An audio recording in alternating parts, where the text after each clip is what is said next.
Good morning, everyone, and welcome. We are very pleased to have so many representatives from our allies, industry, and the press here with us this morning.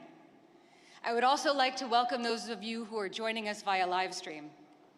We will be making a series of important announcements here this morning, and for those of you participating in this segment, I will ask you to be ready to come to the stage when I call your country or your company.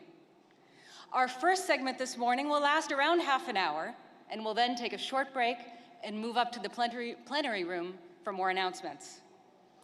For now, I would like to invite the NATO Secretary General, Mark Rutte, to the stage.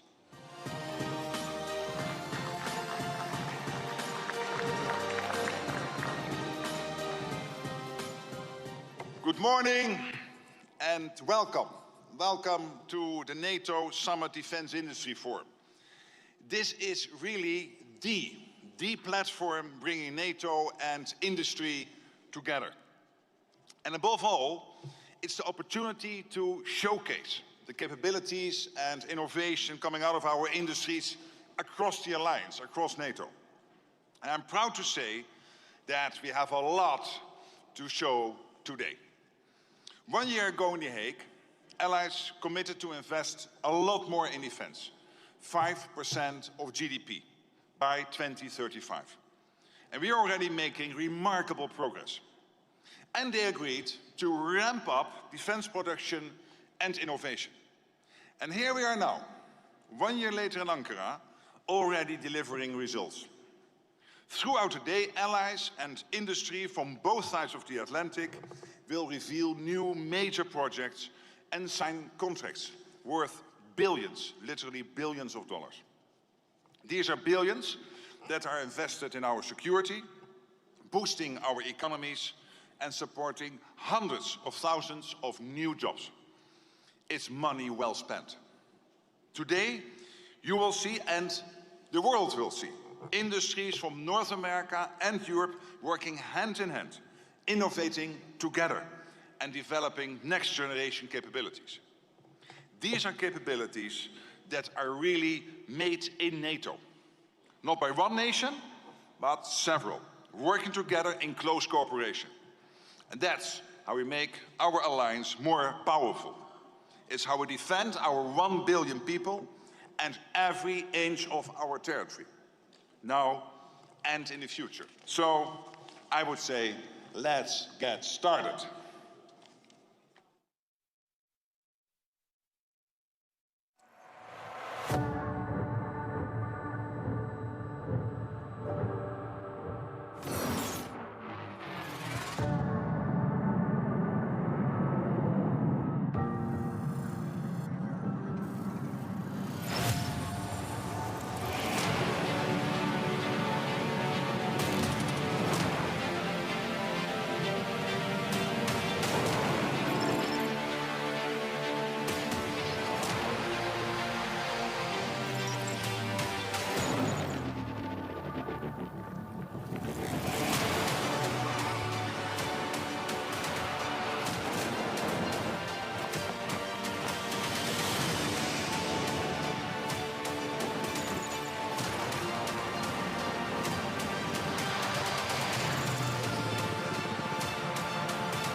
The first announcement this morning is about the platforms that deliver air-to-air refueling and rapidly move equipment across the alliance. It is about air power, which is essential to strengthen our deterrence in defense.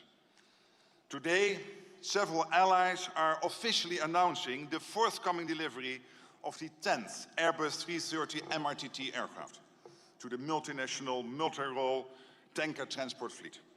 This is bringing us one step closer to the full MRTT fleet of 12 aircraft. Allies are also launching a new multinational project focused on the Airbus A400M. This is world-class strategic airlift capability. The A330 MRTT and the A440-400 will provide the alliance with two highly capable multinational fleets. The first Made in NATO announcement is an excellent example, I believe, of multinational cooperation in action. The Airbus platforms are built on strong European industrial leadership, close NATO-EU cooperation, and with contributions from US industry partners.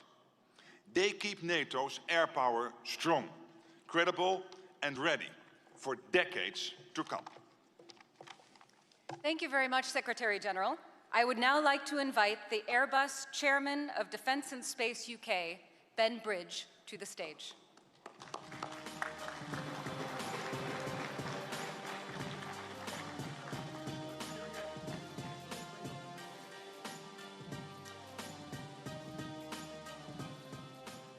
And now I would like to invite the participating Allied representatives of the Airbus MRTT initiative to the stage. Belgium,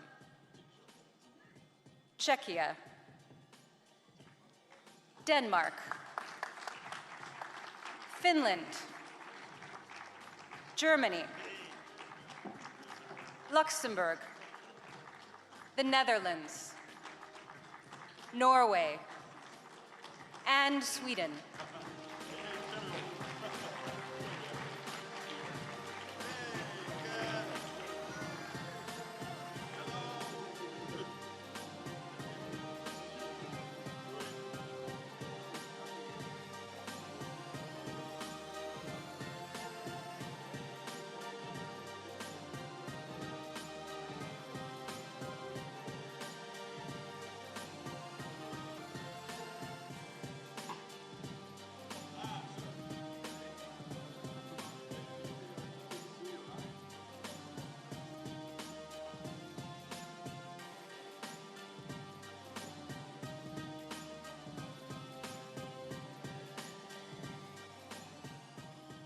All right, thank you very much. I would invite the representatives of Belgium and Airbus to remain on stage for the A400M initiative. The other Allied representatives may return to their seats.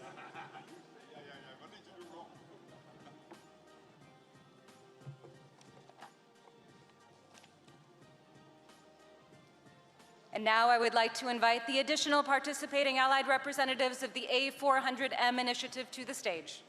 Croatia, France, Poland, Spain, Turkey, and the United Kingdom.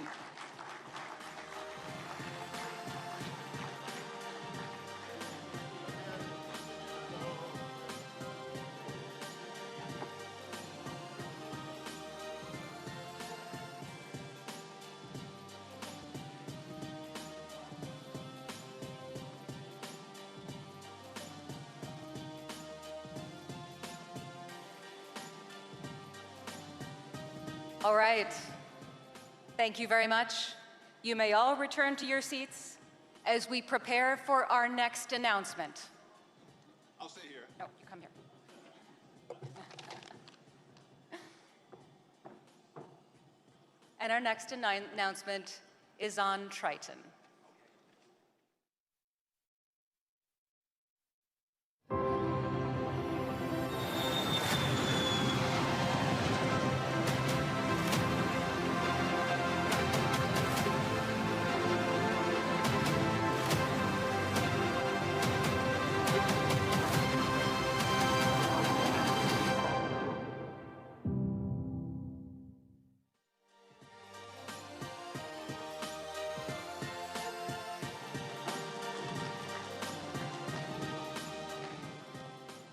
Intelligence, surveillance, and reconnaissance, or ISR, in our jargon, is a vital capability for the Alliance.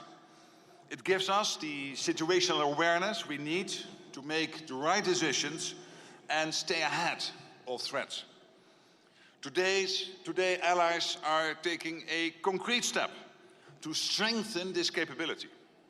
we are adding up to 5 Triton high-altitude, long-endurance unmanned aircraft to our NATO's ISR force. These additional aircraft will provide persistent surveillance over large maritime areas, day and night. They can fly for long periods at high altitude and cover large areas, including over open water, more efficiently than most other aircraft can. The Triton will help us detect threats early, protect our sea lines of communication, and support operations in demanding regions, such as the High North. So all in all, they are making NATO's ISR posture significantly stronger.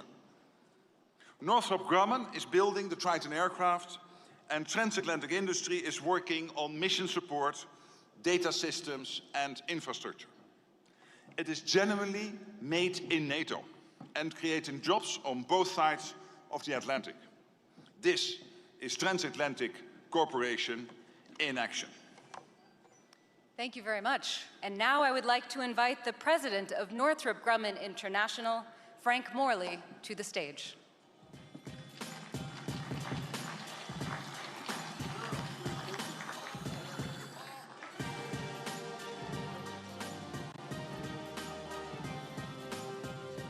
And now I would like to invite the participating allied representatives of the Triton Initiative to the stage.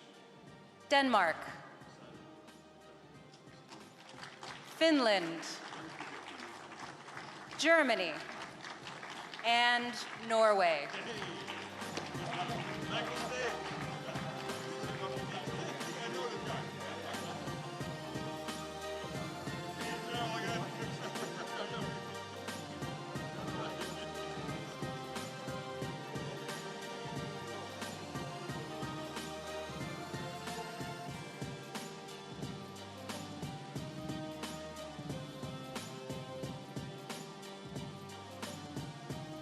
Okay, thank you very much.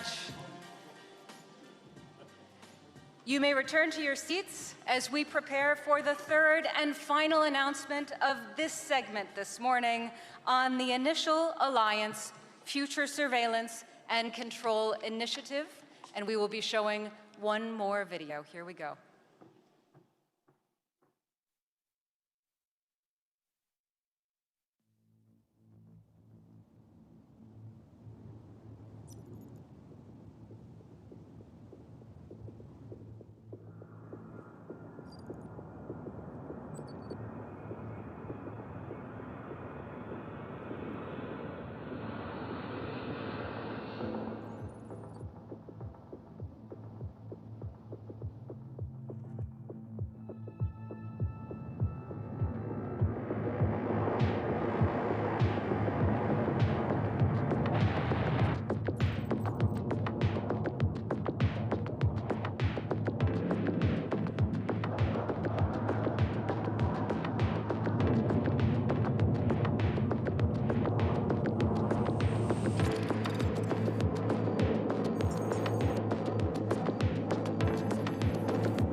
Saab's global eye system takes airborne warning and control to a new level.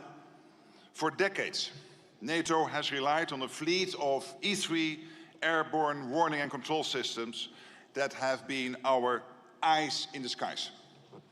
They have been deployed from northern Norway to southern Turkey. They have served us well and continue to do so. But they are reaching the end of their lives.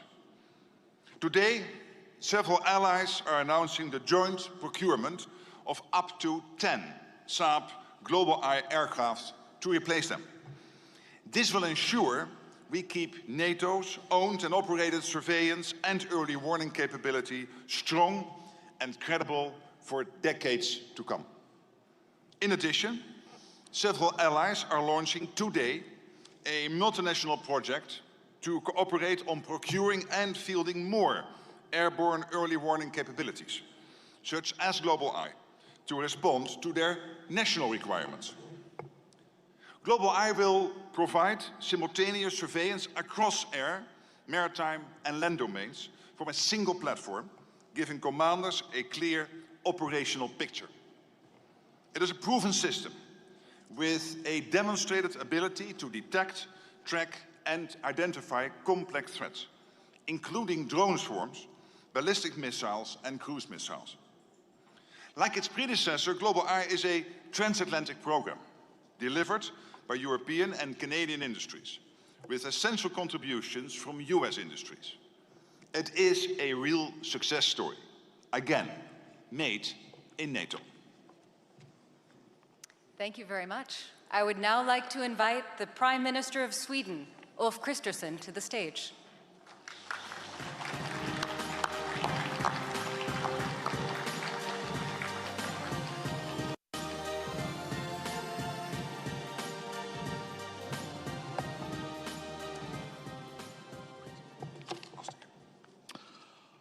Thank you so much. Thank you all. Thank you, dear Mark. I'm immensely proud to stand here together with you today during this important announcement. And it is, of course, a moment of great pride for Sweden, obviously. The Global Eye is a result of decades of ingenuity, innovation, investment, and commitment by so many people. But I am even prouder of what today's announcement entails for NATO, for our allies, and for Euro-Atlantic security. Global Eye actually provides the alliance with a powerful capability for surveillance and reconnaissance. It will also strengthen our ability to identify and to respond to threats, both present and future, across different domains and directions, 360, 24/7. Moreover, Global Eye is a testament to partnerships. It is in fact the prime example of what allied defense industries can achieve when partnering together, delivering advanced capabilities made within the alliance for the alliance. In this spirit, I am pleased that also Canada and France recently decided to join the family. And starting from 2027, you will see them operating also from Swedish air bases for the benefit to the alliance. With these words, I look forward to welcoming NATO into the Global Eye family. It will strengthen our collective ability to deter aggression, to defend allied territory, and safeguard freedom and security of nearly 1 billion citizens. Thank you so much. Thank you very much, Prime Minister. And I would now like to invite the President and CEO of Saab, Mikael Johansson, to the stage.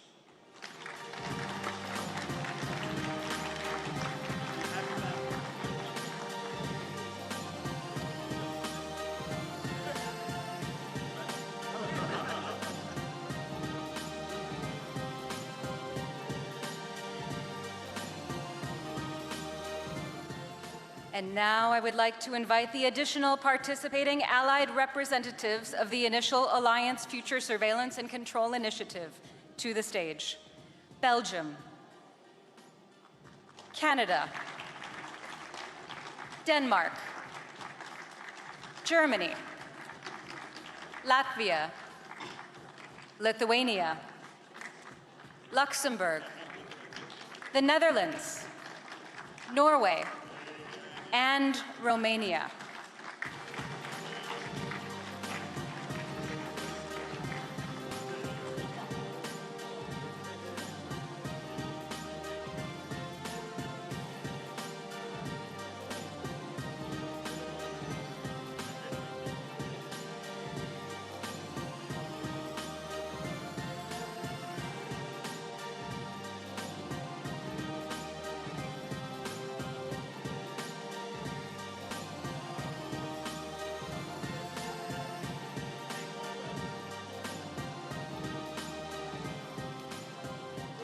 Thank you all. Now, I would invite the Secretary General, the Prime Minister of Sweden, and the representatives of Denmark and Germany to remain on the stage for the Crewed Airborne Early Warning Initiative. Our other allied representatives may return to their seats, and I would now like to invite the additional participating allied representatives of the Crewed Airborne Early Warning Initiative to the stage. Finland, France, Poland, Spain, and Turkey.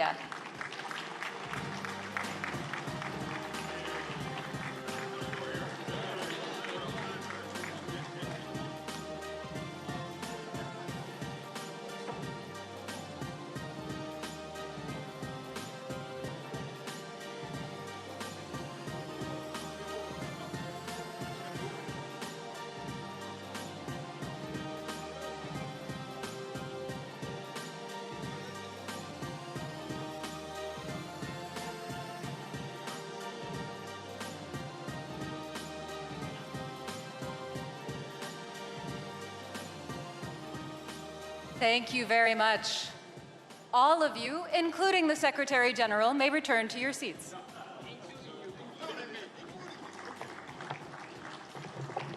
Thank you so much.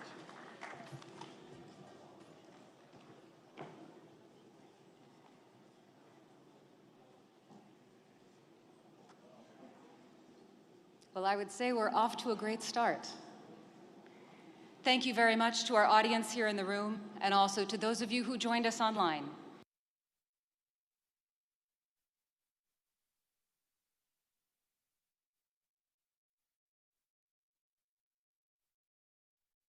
Just a few minutes. To the plenary room on the first floor. We will invite our VIPs to follow my colleagues before we ask our remaining guests to move to the plenary room.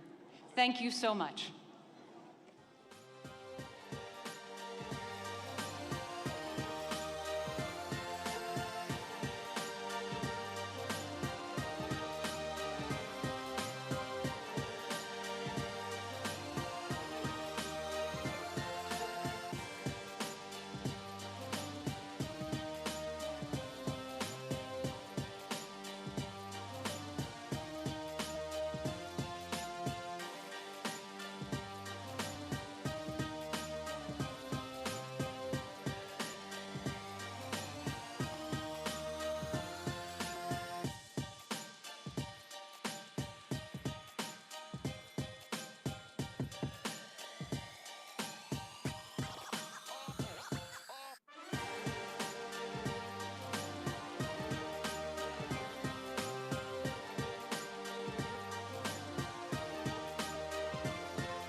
Welcome back, everyone. We have just seen some impressive new NATO capabilities, which will help our alliance tackle some of the biggest challenges. Now, let me also highlight some of the other important initiatives our allies and industry are undertaking to ensure we have the capabilities we need for our security. Up front, I want to make clear that our ability to deliver on many of the initiatives we are announcing today begins with how NATO engages with our industry. We want it to be simpler and faster. We cannot defend ourselves without you. That is why today we are launching the NATO Front Door for Industry. This is a new platform to make sure industry is aware of opportunities and to streamline their engagement with the alliance. The door is now open. This front door is your single point to access everything, from procurement opportunities to innovation events. I encourage you all to visit, engage with us through this platform, test it, and also provide feedback. We are going to continually refine the platform in the coming month and aim to have it fully operational in 2027. I want you all to know that this is a new phase of NATO's relationship with industries. Now, I'm also very excited to announce a new initiative, the NATO Engine. This is about transatlantic cooperation through industrial production. No single nation has the industrial capacity required to meet a large and growing demand, especially for some of the capabilities we need most, such as air defense and strike capabilities. To rebuild our arsenals and outproduce our competitors, we need to produce capabilities at scale and supercharge innovation. The NATO Engine will support our most promising companies to scale cross-border production and collaboration on both sides of the Atlantic without huge investment. It will establish a network of factories and advanced manufacturing facilities with available capacity accessible to our defense industries and innovation ecosystems, matching spare capacity with those that want to produce fast, and we hope resulting in dramatically increased production. This will be the engine to spur on our production even further. Let's now move on to the next announcements. The very nature of the NATO alliance is cooperation across the Atlantic. So I am particularly pleased to announce major initiatives that our allies are undertaking together, not least on essential air defense and strike capabilities. We know these are crucial capabilities on the battlefield and vital to our shared security. And we know we need a lot more of them for our own defense as well as to support Ukraine. So first, several NATO allies are joining new multinational procurement coalitions. This really helps us get more of what we need across a range of capabilities, including naval and joint strike missiles and small diameter bombs. By aggregating demand and cohering procurement approaches, industrial capacity efforts and investments, allies can truly begin to close specific capability gaps. We are pleased to see a range of allies working notably with Kongsberg, Raytheon, Boeing and RWM Italia on some of these initiatives. Second, I welcome that the United States and several of its leading defense companies, including Anduril, Boeing, General Dynamics, Land Systems, Lockheed Martin, and Raytheon, have agreed new industrial cooperation initiatives with major European players in the defense sector, like Diehl, PGZ, and Rheinmetall. This will allow us to produce or sustain key American capabilities, such as Abrams tanks, AMRAAMs, ATACMS, the Barracuda 500M, small diameter bombs and Stingers here in Europe. I think this is big news and demonstration of NATO's signature transatlantic unity in delivering key capabilities for our joint security. We can do more when we do it together, and we must do more of it. Thank you so much, Secretary General. Now, with respect to our announcement on industrial cooperation agreements with the United States, I would like to invite U.S. Undersecretary of War for Acquisition and Sustainment, Mike Duffy, to the stage.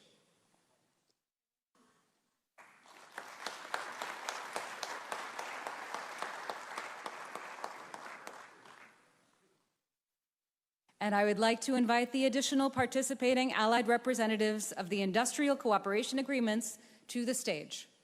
Belgium, Canada, Finland, Germany, the Netherlands, Poland, Norway, and Sweden.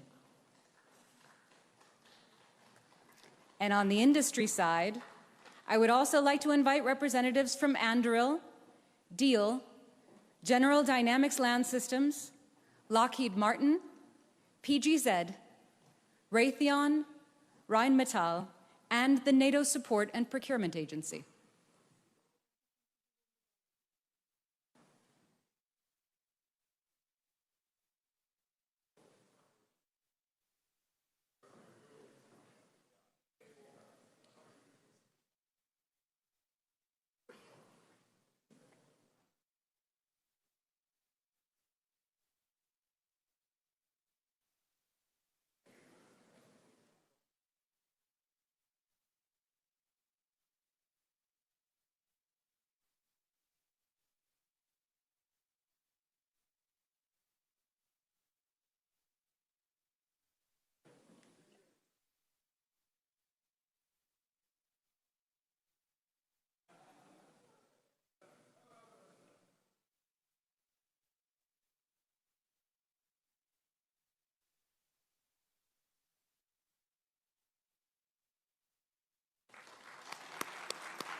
All right, I will invite all allied representatives to remain on the stage along with Raytheon. Other industry representatives may return to their seats.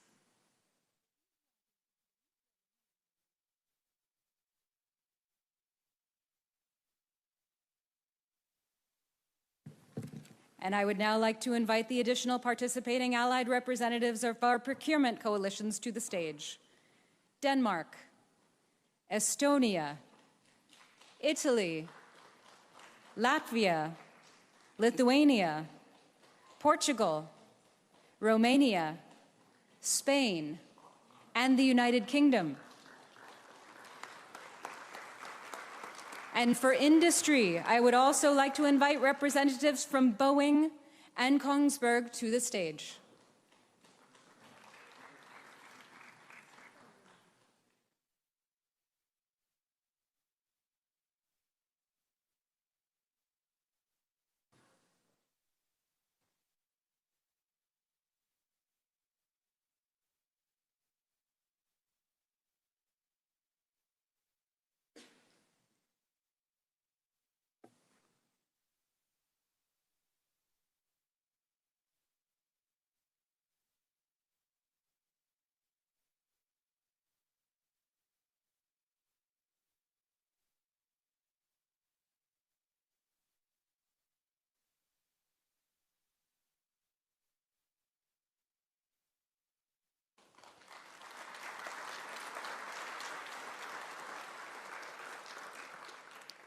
Thank you so much. Allied representatives and industry may return to their seats.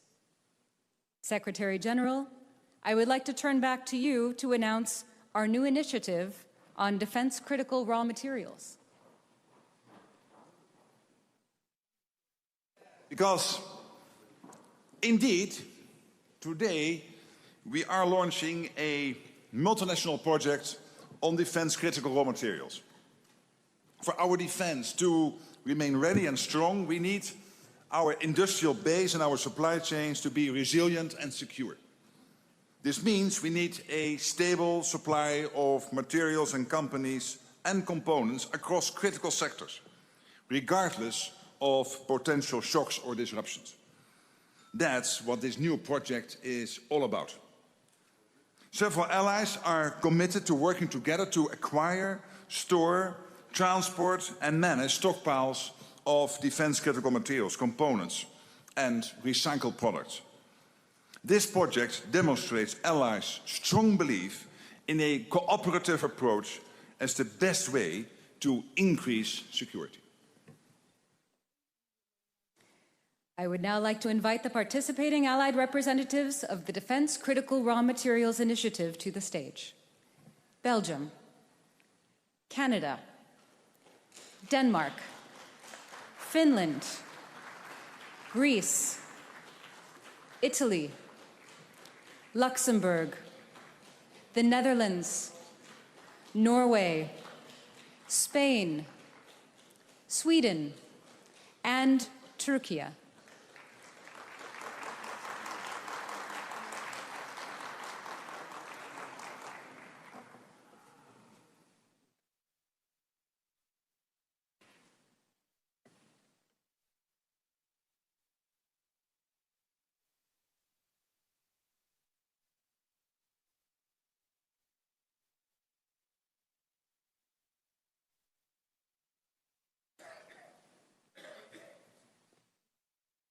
Thank you very much. Allies, you may return to your seats. And we will now introduce NATO's Drone Edge Initiative, and we have a video to play.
Drones have fundamentally altered, as we all know, the character of modern warfare. And they have become a decisive factor on the battlefield. This is clear from what we see in Ukraine, in the Middle East, and across the alliance. Allies themselves have seen repeated drone incursions. In response, NATO is rapidly expanding our ability to deploy and operate drones at scale. And at the same time, we are building robust counter-drone defenses to detect, identify, and neutralize drones. That's how we protect our 1 billion people against the full range of drone threats. And today, we are launching the NATO Drone Edge Initiative. Through this initiative, allies are investing over $40 billion in counter-drone capabilities over the next 5 years. And because the capabilities require that we have the right people to operate them, allies are also committing to train 5 times as many drone operators in their armed forces by the end of 2027. NATO will support allies in various ways to deliver on their commitments. We'll begin by launching a counter-drone marketplace. The aim here is to help procure counter-drone capabilities at scale and speed. NSPA is also here to make sure that the contracts are there, worth hundreds of millions of euros to procure surveillance drones for allies. And NATO is increasing its drone training capabilities, including through a project called NATO Flight Training Europe. Today, Finland, France and Sweden joined this project, bringing the total number of allies to 20, with 16 flight training centers across 8 allies. Together, we are building a drone-ready alliance. We are leveraging the latest innovative technologies, investing in our transatlantic defense industries, and learning real-world lessons from the battlefield in Ukraine. There's more to come this morning, so please stay tuned. Indeed, there is more to come. But first, applause for me and for all these announcements. Thank you so much. There is indeed more to come. Thank you, Secretary General. And thank you all for your attention. The announcements will continue, and we will have NATO's Deputy Secretary General, Radmila Shekarinska, join us in just a moment to outline even more new initiatives that NATO, allies, and industry are undertaking in the areas of space and surveillance, strike capabilities, and integrated air and missile defense. So I'd like to invite Mark Sanders, NATO's Deputy Spokesperson, to introduce the next segment.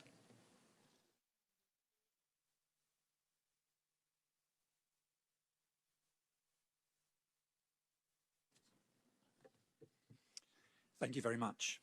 We still have many more exciting announcements for you today, and we'll be continuing with the next hour or so with the same format you're now familiar with.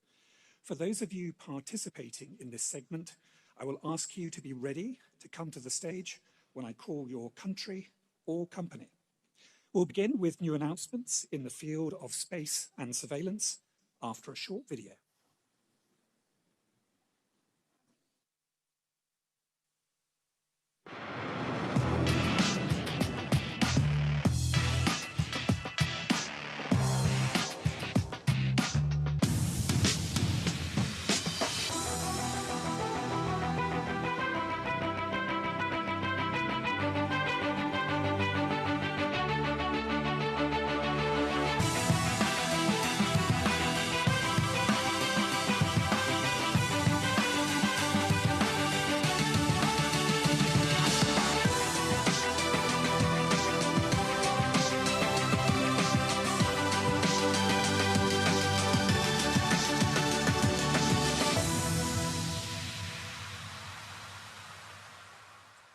And now, to discuss NATO's efforts in this area, I would like to welcome to the stage the NATO Deputy Secretary General, Radmila Shekarinska. Deputy Secretary General, the floor is yours.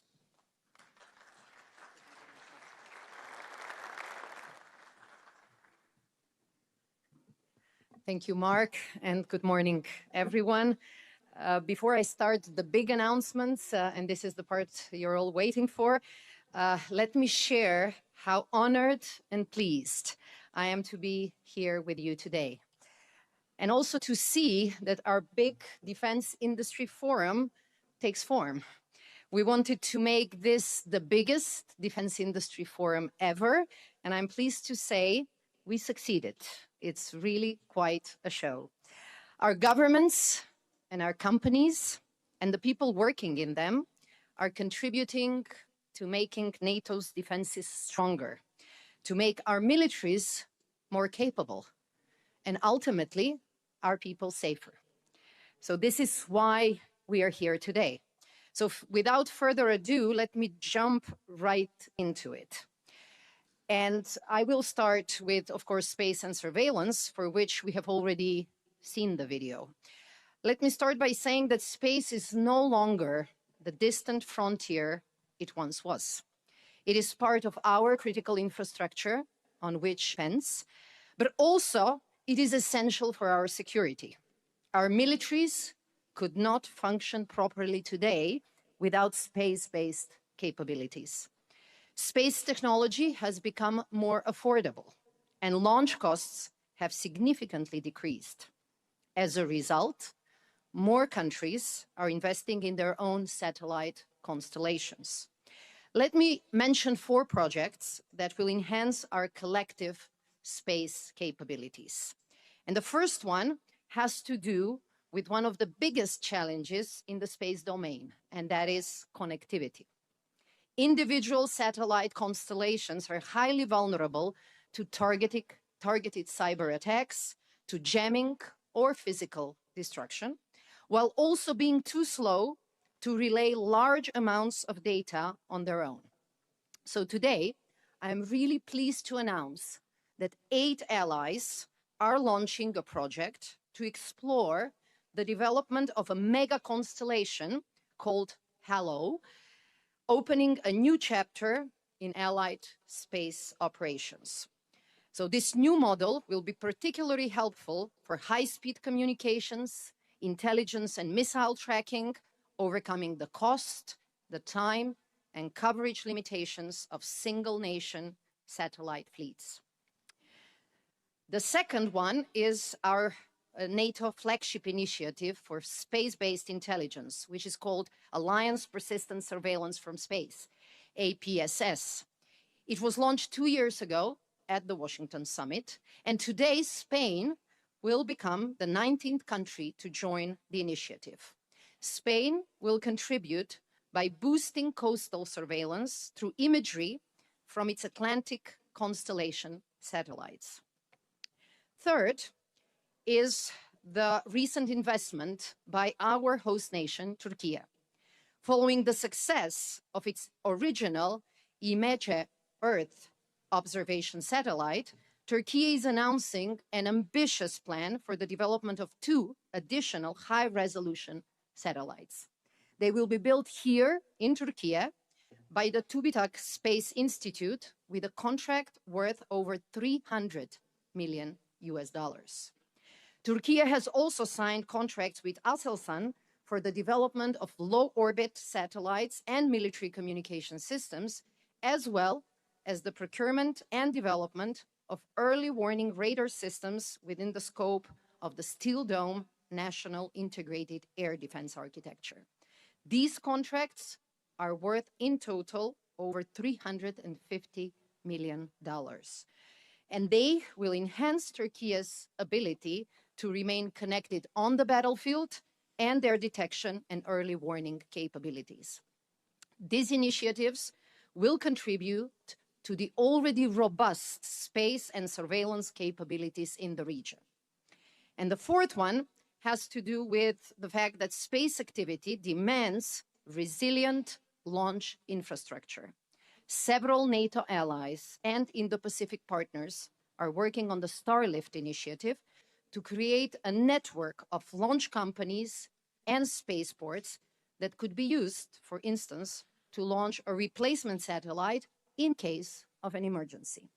In addition, today, the German company Isar Aerospace will sign a $140 million contract with the Canadian Maritime Launch Services to secure the lease of a launch pad at the Space Launch Site in Nova Scotia. These partnerships will improve orbital launch readiness. And all the projects that I have mentioned, from Canada to Turkey, are excellent examples of transatlantic cooperation in action, something that we are seeing throughout today. So I return the floor now back to Mark. Thank you, Deputy Secretary General. I would now like to invite to the stage the participating allied representatives of the HALO High Visibility Project. Denmark, Canada, Finland, Germany, Norway, the Netherlands, Sweden, and Turkey.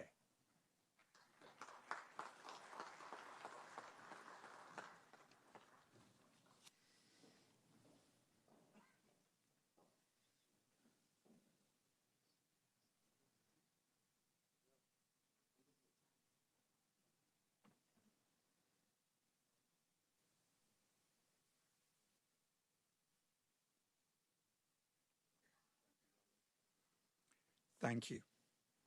I would invite the representatives of Canada and Turkey to remain on stage. The other allied representatives may return to their seats. I would now like to invite industry representatives from ISAR Aerospace and Maritime Launch Services, Aselsan and TÜBİTAK.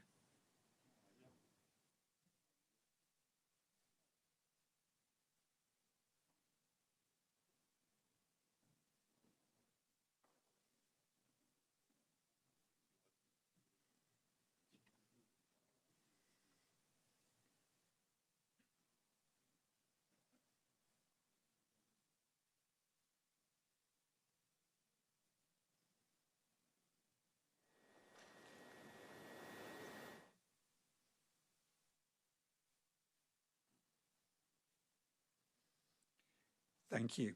You may return to your seats.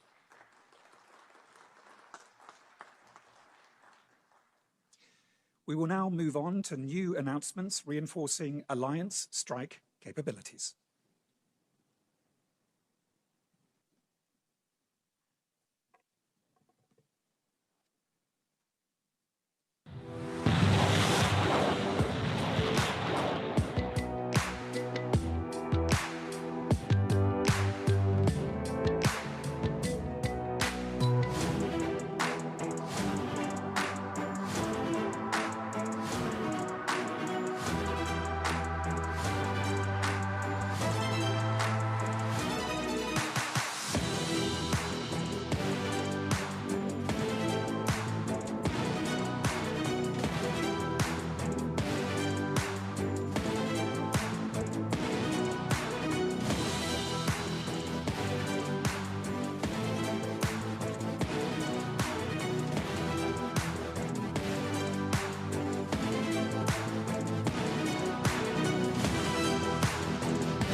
Having sufficient strike capabilities, as Mark mentioned, is essential for NATO to maintain our deterrence and defense posture.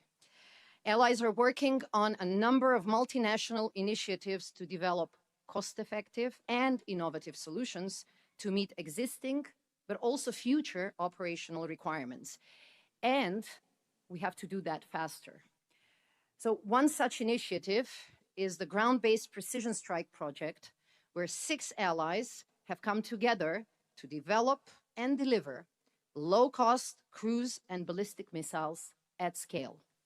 Another initiative includes the development of a prototype for a generic NATO 155mm munition, which is complemented by new NSPA contract to procure even more of this important caliber.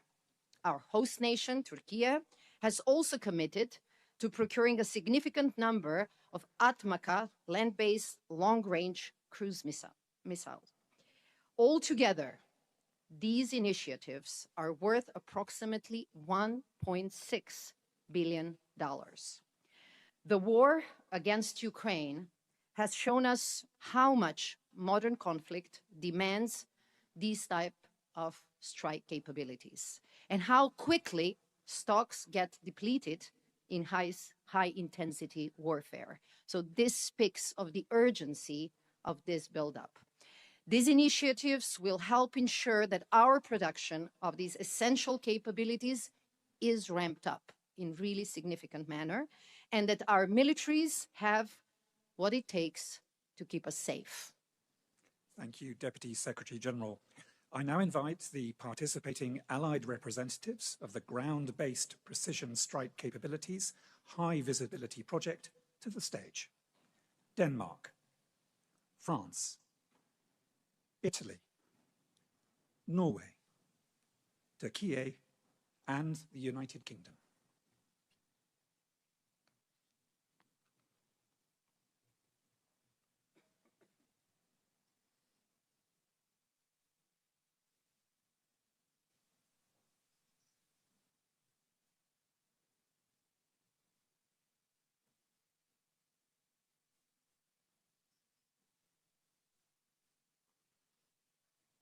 Thank you.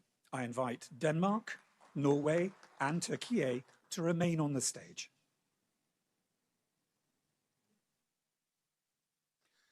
I now invite the additional participating allied representatives of the generic NATO indirect fire round high visibility project to the stage. Canada, Czechia, Finland, Greece, Slovakia, and Sweden.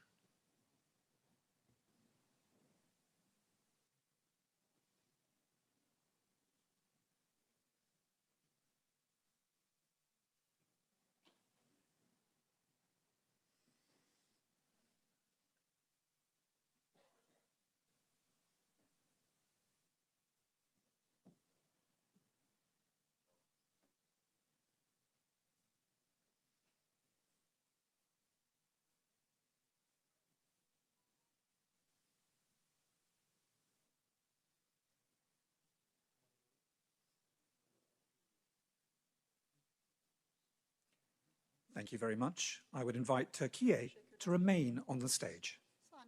The other representatives may now return to their seats. I now invite the industry representative from Rocketstan to come to the stage.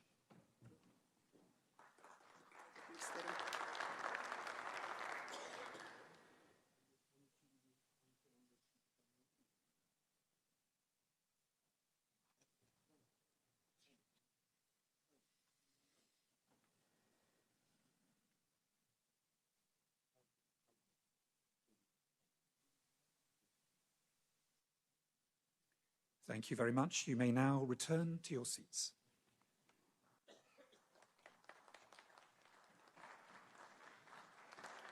We will now move on to new announcements reinforcing NATO's integrated air and missile defense.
Finally, we turn to integrated air and missile defense.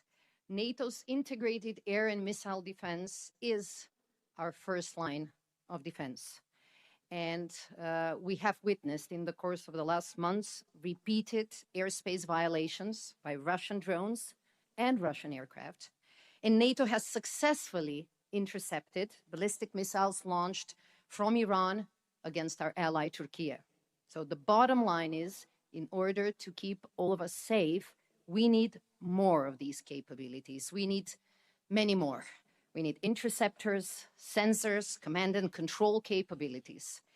And to do this faster and better, integrating the newest technologies into the capabilities, we must do them together by pooling all our resources. This is what allies are doing. This is what we are seeing here today. On the screen, you will see the scope and value of these initiatives. These include multinational efforts to enhance our air defense capabilities against lower-level air threats and to acquire passive air surveillance capabilities, allowing us to rapidly procure off-the-shelf solutions that we know work well. We are taking concrete steps to modernize also our command and control systems and adding more capabilities for ballistic missile defense.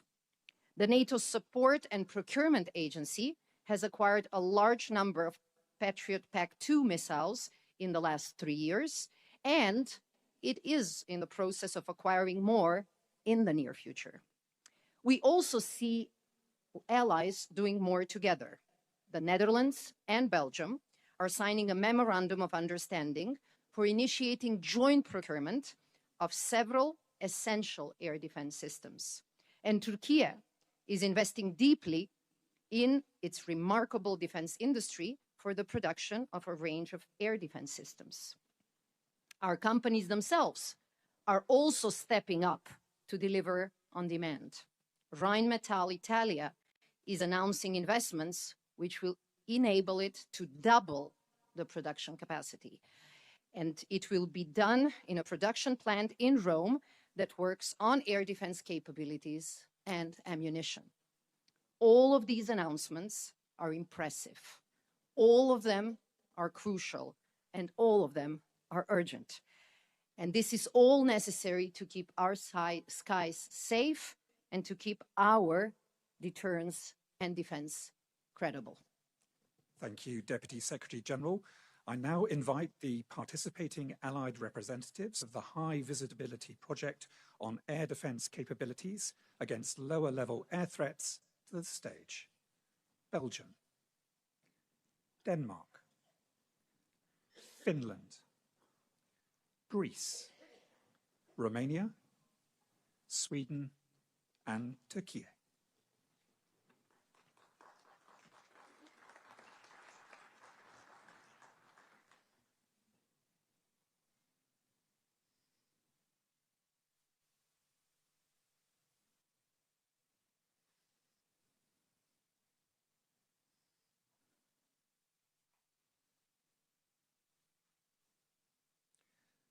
Please remain on the stage as I now invite the additional participating Allied representatives of the Passive Air Surveillance Capabilities High Visibility Project to the stage.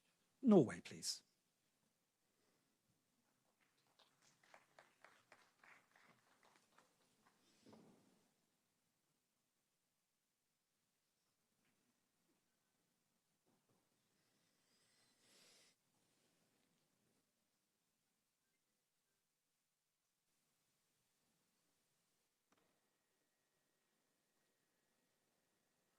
Thank you. I would like to invite Belgium and Turkey to remain on the stage. The other representatives may return to their seats.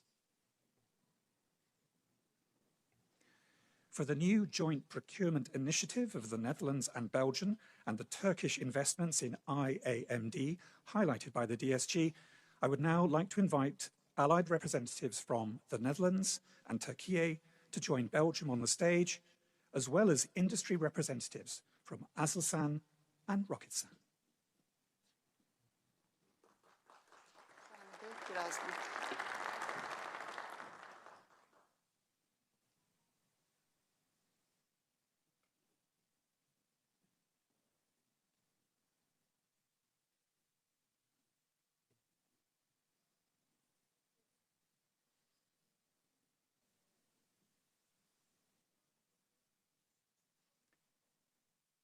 Thank you very much. You may return to your seats.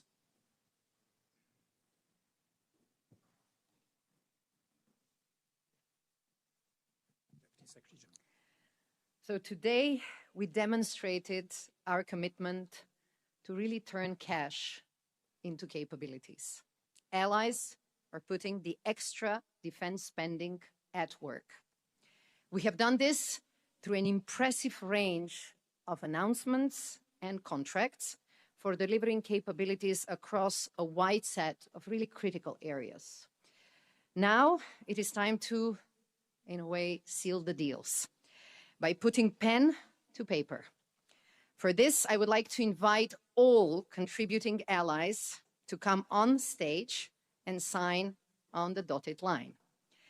And at the same time, we will acknowledge the indispensable role of our partners in industry and the NATO agencies for delivering real-world solutions in response to these commitments. And this will really be the first step for turning what we articulated over the course of today into reality. So please join me at the stage. I now invite all allies signing one of the initiatives highlighted today to come to the stage. You will find your flag at your seat, as well as the documents you have agreed to sign today. So to the stage, please.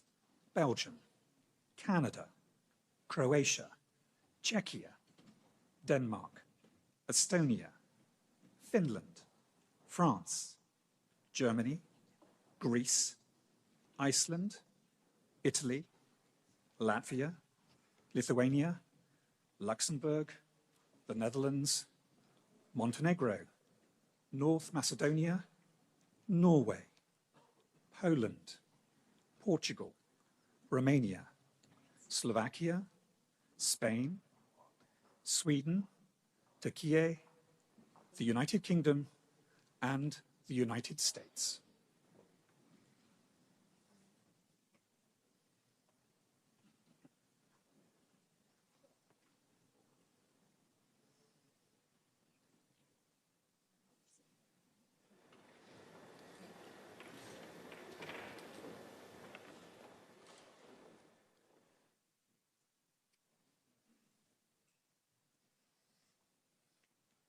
Thank you all. You may now sign the documents in front of you.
Thank you all.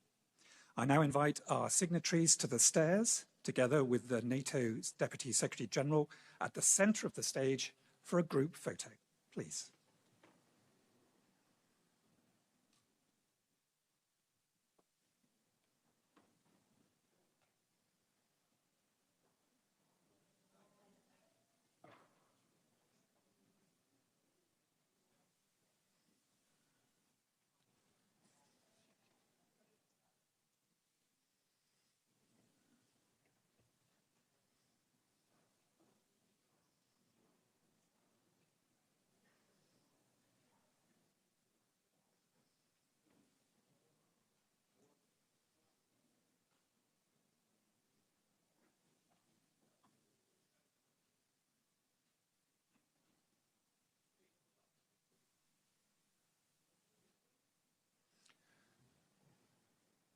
I also now invite all of the companies who are contributing to the initiatives highlighted today to the stairs to join this photograph.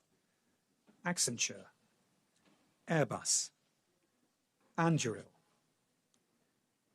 Aselsan, Athea SAS, Boeing, Diehl, General Dynamics Land Systems, Isar Aerospace, Kongsberg, Lockheed Martin, MLS, Northrop Grumman, Palantir Technologies, Patria, PGZ, Raytheon, Rheinmetall, Roketsan, Saab, Shield AI, STM, Tubitak, as well as the general managers of the NATO Support and Procurement Agency and the NATO Communications and Information Agency. To the stage, please.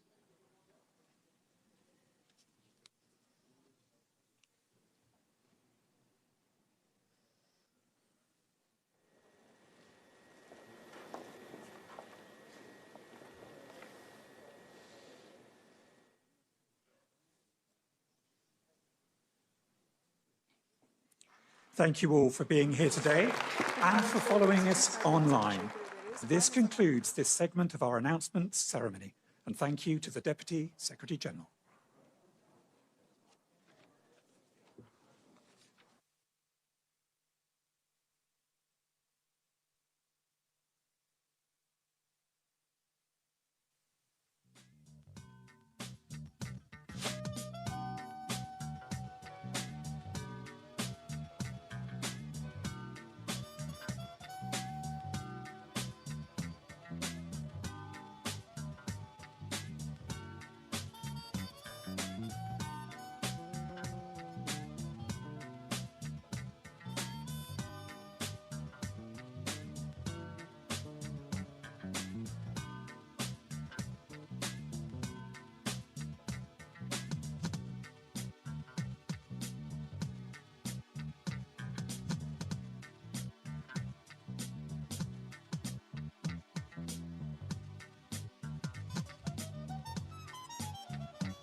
I'll be watching from backstage.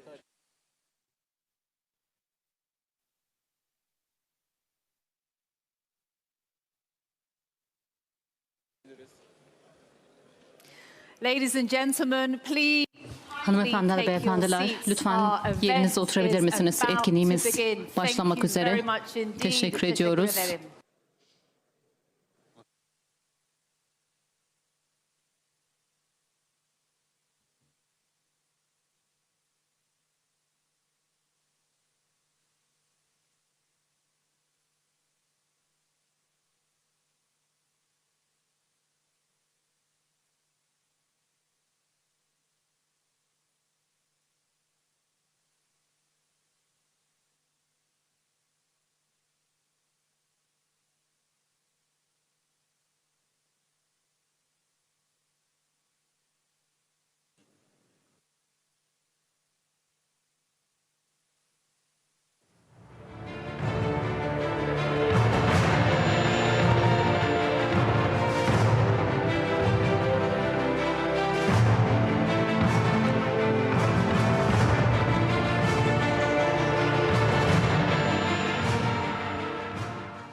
Excellencies, distinguished guests, ladies and gentlemen, good afternoon. Hoş geldiniz. Welcome back, everybody. Welcome back. Hoş geldiniz. Welcome back and welcome to Ankara and welcome back to the plenary stage of the NATO Summit Defence Industry Forum. We are also broadcasting live, so welcome to those of you who are joining us now online.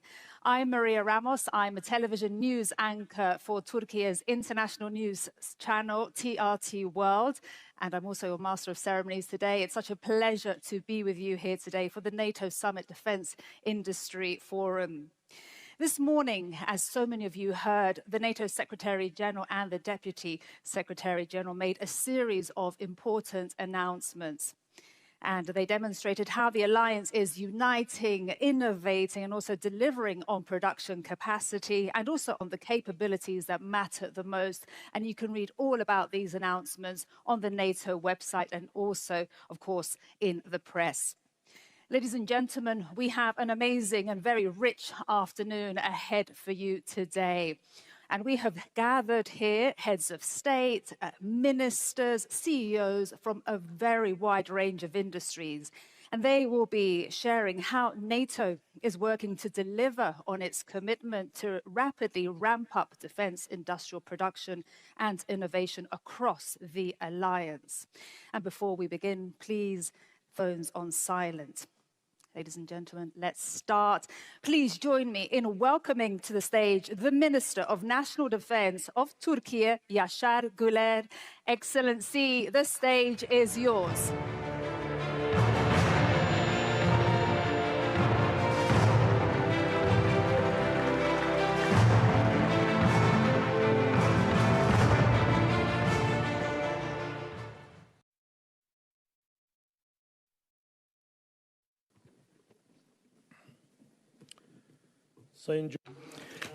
Your Excellency, Mr. Vice President, Mr. Secretary General, honorable ministers, distinguished commanders, esteemed representatives of defense industry, and dear guests, I greet you all with utmost respect.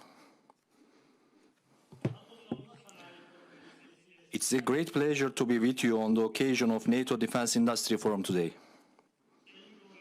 Your Excellency, Mr. Vice President, esteemed guests, at this forum held as part of the NATO summit, we are addressing one of the most critical areas that will shape the future deterrence and defense architecture of our alliance, our defense industrial capacity, our production power, and our innovative capabilities. The security environment we are facing today reminds us of a very clear fact.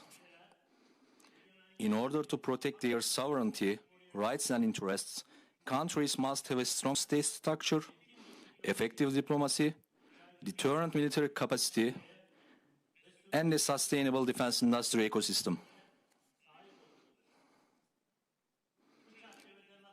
In this context, NATO's collective defense approach, solidarity, and the determination to act together are more important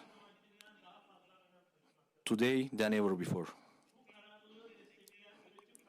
The production capacity, ammunition stocks, platform modernization, sustainable supply chains, and an effective defense industrial ecosystem to support that determination are equally vital. Indeed, the war in Ukraine has shown how decisive the pace of ammunition supply, unmanned systems, air and missile defense, electronic warfare, and rapid innovation are in modern warfare.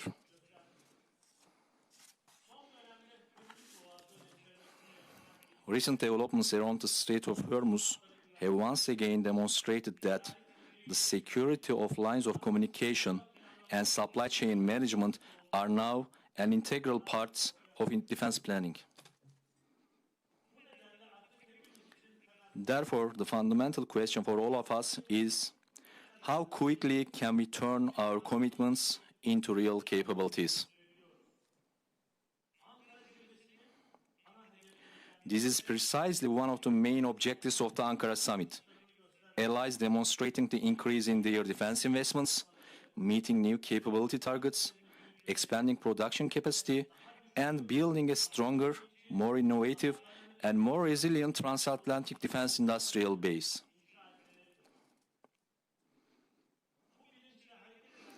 With this mindset, Turkey has brought its domestic and national industrial production capacity and engineering infrastructure to a level that attracts attention globally.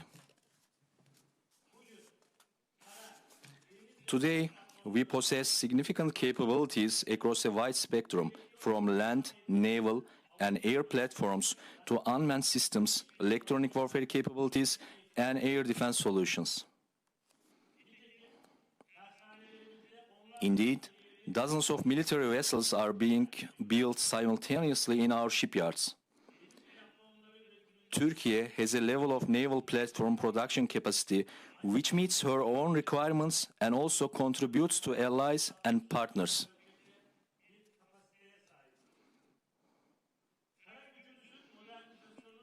Regarding the modernization of our land forces, the serial production phase of our Altay main battle tank is a concrete demonstration of the technological and industrial level we have reached in armored land systems. In the air domain, the CAM program shows that Turkey has entered a new league in developing high-technology combat air platforms.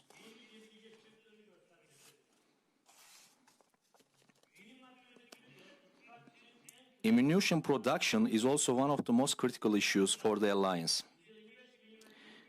We have rapidly increased our 155mm ammunition production capacity in recent years and became an ally delivering concrete results in this field. Through Roketsan's new production and integration investments, we are significantly expanding our missile and munitions production capacity. The investments of our companies such as Aselsan and Havelsan in radar, electronic warfare, communications, command and control, software, simulation, and artificial intelligence-enabled systems are advancing our defense industrial capacity both in scale and quality.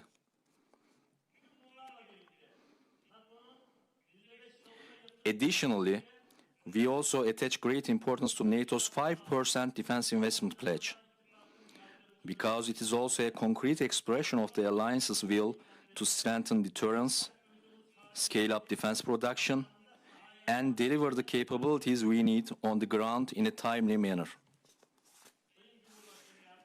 Your Excellency, Mr. Vice President, distinguished guests, the wars and conflicts have demonstrated that success on the battlefield depends both on existing stocks and the capacity to learn, produce, and adapt quickly.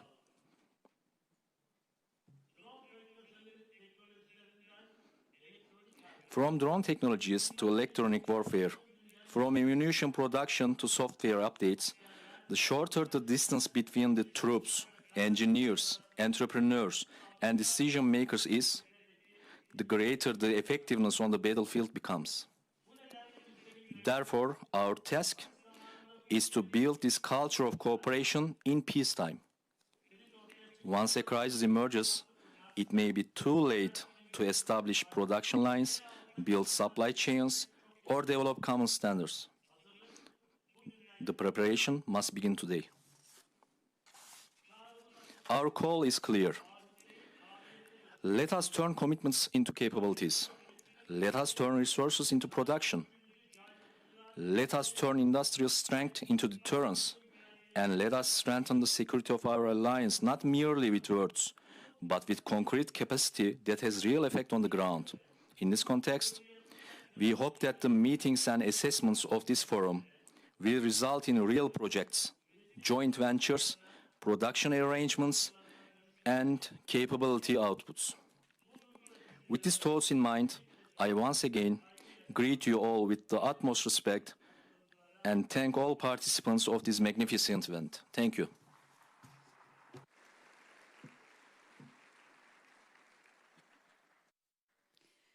Çok teşekkür ederim, Minister Yaşar Güler. Thank you very much indeed for your comments there. Thank you so much.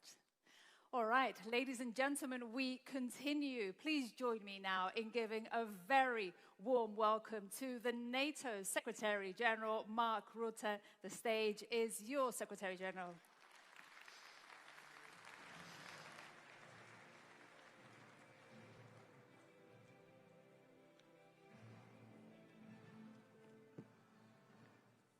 Thank you, Maria, Mr. Vice President, Excellencies, dear friends. Good afternoon, everyone, and a very warm welcome to the NATO Summit Defense Industry Forum. As we are in the middle of the World Cup, let me start with a little football analogy.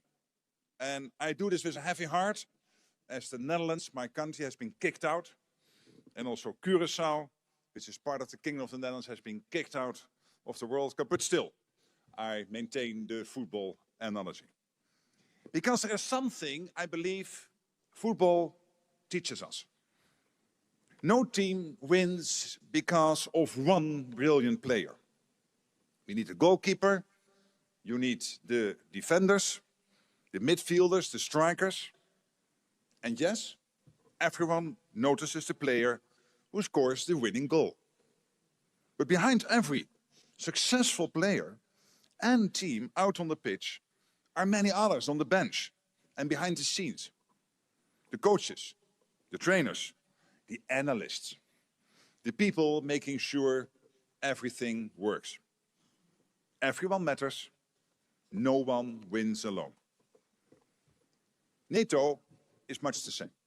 It takes a whole team to deter and defend most effectively. Our political leaders set the direction. Our armed forces are on the pitch every single day. And you, our defense industry, provide the strength behind the team. The equipment, the innovation, the production capacity. To have power, resilience and endurance, we all need to be fully engaged in the game, working together for our shared security. You need us at NATO to tell you what our militaries need. That is the demand. And we need you to turn those requirements into real capabilities. That is the supply. That is why that we continue to build cooperation between NATO and industry. I have seen it grow and develop since I took over in 2024. I visited factories and facilities across the alliance, including here in Turkey. I've spoken with company leaders, engineers and workers on the factory floor. I've seen the innovation. I've seen the opportunity. And I see our partnership in action right here at this forum. This is what teamwork looks like. And this is a team that knows how to score. Last year at the NATO summit in The Hague, allies made important commitments to invest 5% of GDP in defense, to accelerate production and to speed up innovation. 1 year later, we can already see the results. Last year alone, European allies and Canada spent nearly 20% more on defense than the year before. An extra $139 billion. Looking at 2025 and 2026 together, it is an increase, again, Canada and the Europeans, of $258 billion, more than 250 billion. And that's just the additional investment. So basically, one thing is clear. The money is there, and much more is coming. But this cash must be put to work. It needs to purchase capabilities to actually deter and defend. Governments and the defense industry are laying the path by investing in expanding defense production. Over the last year alone, we have seen $37 billion invested in just boosting our defense industrial base itself. Again, think about this number, 37 billion to boost our defense industrial base. So larger factories, new production lines, more capacity. In fact, there is enough additional production space to cover more than 2,000 football pitches. And just this morning at the forum, substantial new contracts were signed and more big announcements were made. Altogether worth tens of billions of dollars and growing. That means more air defense systems and strike capabilities, more satellite communications, more ammunition, more drones and counter-drone systems, and increased resilience and preparedness.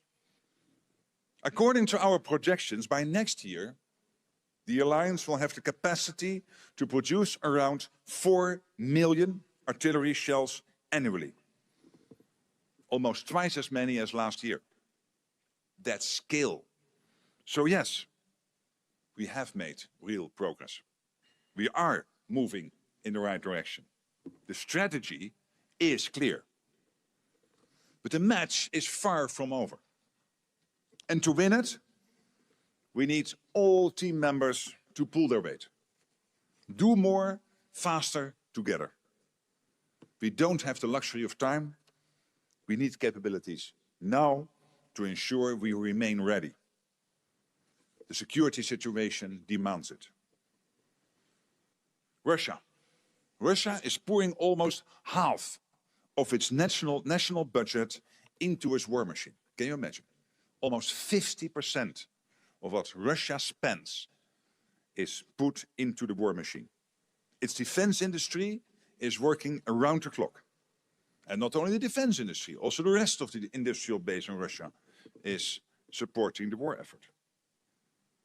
China continues to modernize its armed forces and expand its nuclear capabilities without transparency. North Korea continues to expand its nuclear program and supply Russia. And while recent US action has significantly degraded Iran's nuclear and ballistic missile programs, we must remain vigilant. These countries are increasingly working together. And that should concern us all. Because I assure you, they do not have our best interests in mind. So that's what we are up against. That's the reality we face. To meet the challenge, we need a transatlantic defense industrial revolution. The hum of machinery must become a roar.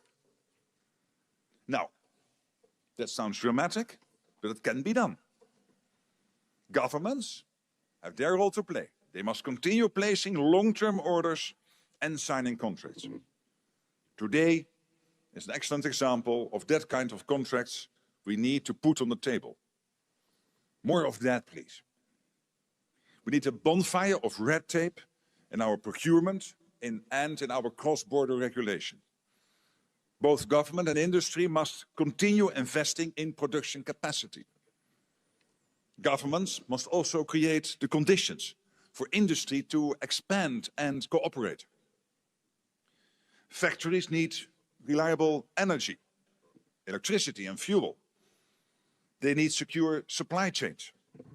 And above all, they need skilled people. Engineers, technicians, innovators. At the same time, industry across all of the nations represented here must be ready to take more risk. The demand is there and you know it. We are being much more open about what we need. At the summit, we are releasing publicly for the first time a consolidated demand signal outlining our requirements. We will help ensure you know the demand and understand it.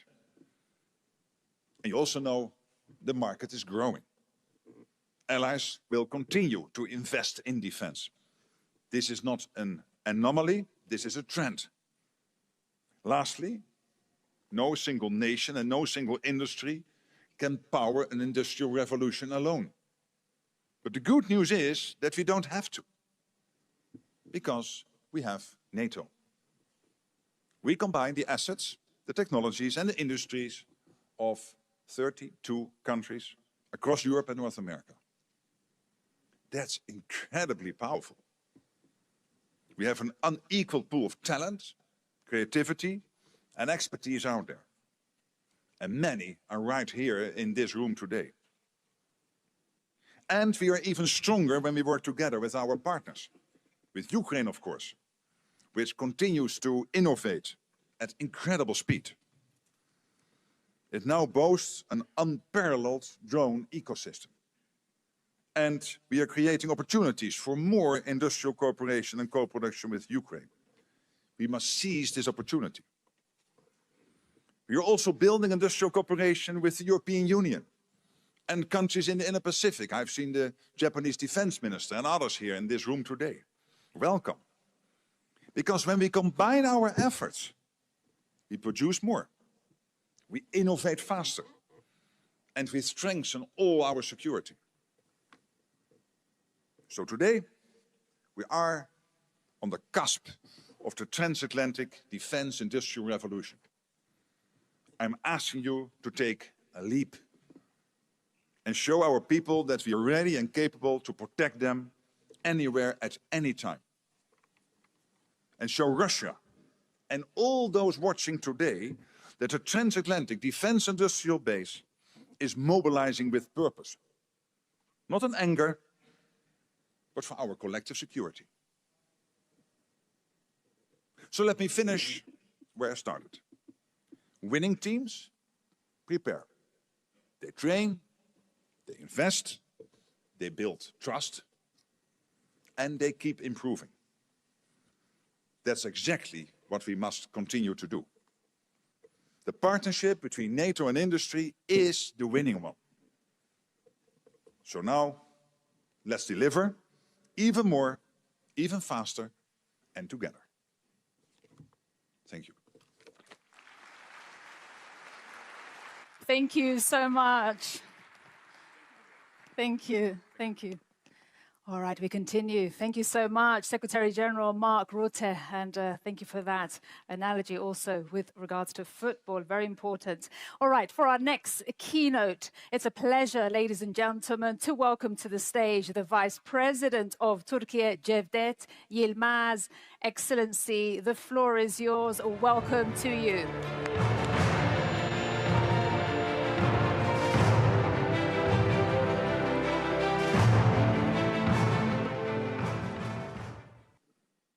NATO'nun genel Distinguished Secretary General of NATO, Mr. Mark Rutte, distinguished Prime Minister of Czechia, distinguished ministers, distinguished representatives of the allied countries, distinguished guests, ladies and gentlemen, I'd like to welcome you all and greet you all wholeheartedly and with respect. Welcome to Ankara. Welcome to NATO Summit Defense Industry Forum, ladies and gentlemen. As you know, 22 years ago, we hosted the NATO Summit in Istanbul back then. And today, we have been gathered together in the capital city of Ankara, which is considered to be the heart of the defense industry in Turkey. So we are absolutely delighted to have you in Ankara in this very important summit of our alliance. Ladies and gentlemen, as the alliance itself and allied countries, we have been up against some important global developments. We will have the chance to evaluate and assess all these developments in addition to the challenges and tests that we are up against. We are going to discuss those challenges. Ladies and gentlemen, in this forum today and in the Leaders Summit tomorrow, we are going to see that the alliance is taking a new step into NATO 3.0. So there will be fairer burden sharing in the alliance thanks to NATO 3.0. And the progress that we achieved shows us that in the face of the geopolitical challenges that we have today, we need to build a stronger European pillar in the alliance. And last year in The Hague, we took important decisions, including increasing the defense spending. And these commitments have been assumed duly by almost all of the allied countries. An approach to defense spending has been transformed on the side of all of the allied countries. And the test today is to turn the increased defense spending into concrete capabilities and to make sure that we create the industrial base in order to achieve our commitments. This is why we need to ramp up the production capacities in harmony with each other. In this respect, let me also quote the statement from Mr. Rutte. He always says that from Arkansas to Ankara. So let me repeat what he said. From Arkansas to Ankara, we need to work together. Under the strong leadership of His Excellency, President of the Republic of Turkey, we have been trying to understand the current threat landscape, and accordingly, we've been taking steps in order to progress and advance our defense industry in Turkey. Turkey is one of the defense exporters around the globe. We are ranking number 11 around the globe when it comes to the defense exporters, and hopefully we are going to rank one of the top 10 countries very soon. So hopefully, Turkey will be in the first league if we continue with the football analogy. Our defense industry has been going through some comprehensive transformation, and our production mix include air, land, maritime, cyber, and space areas. All of them are included in our portfolio.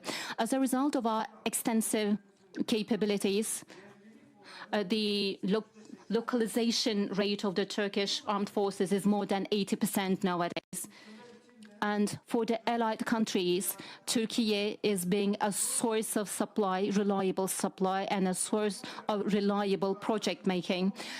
And our defense investments expanded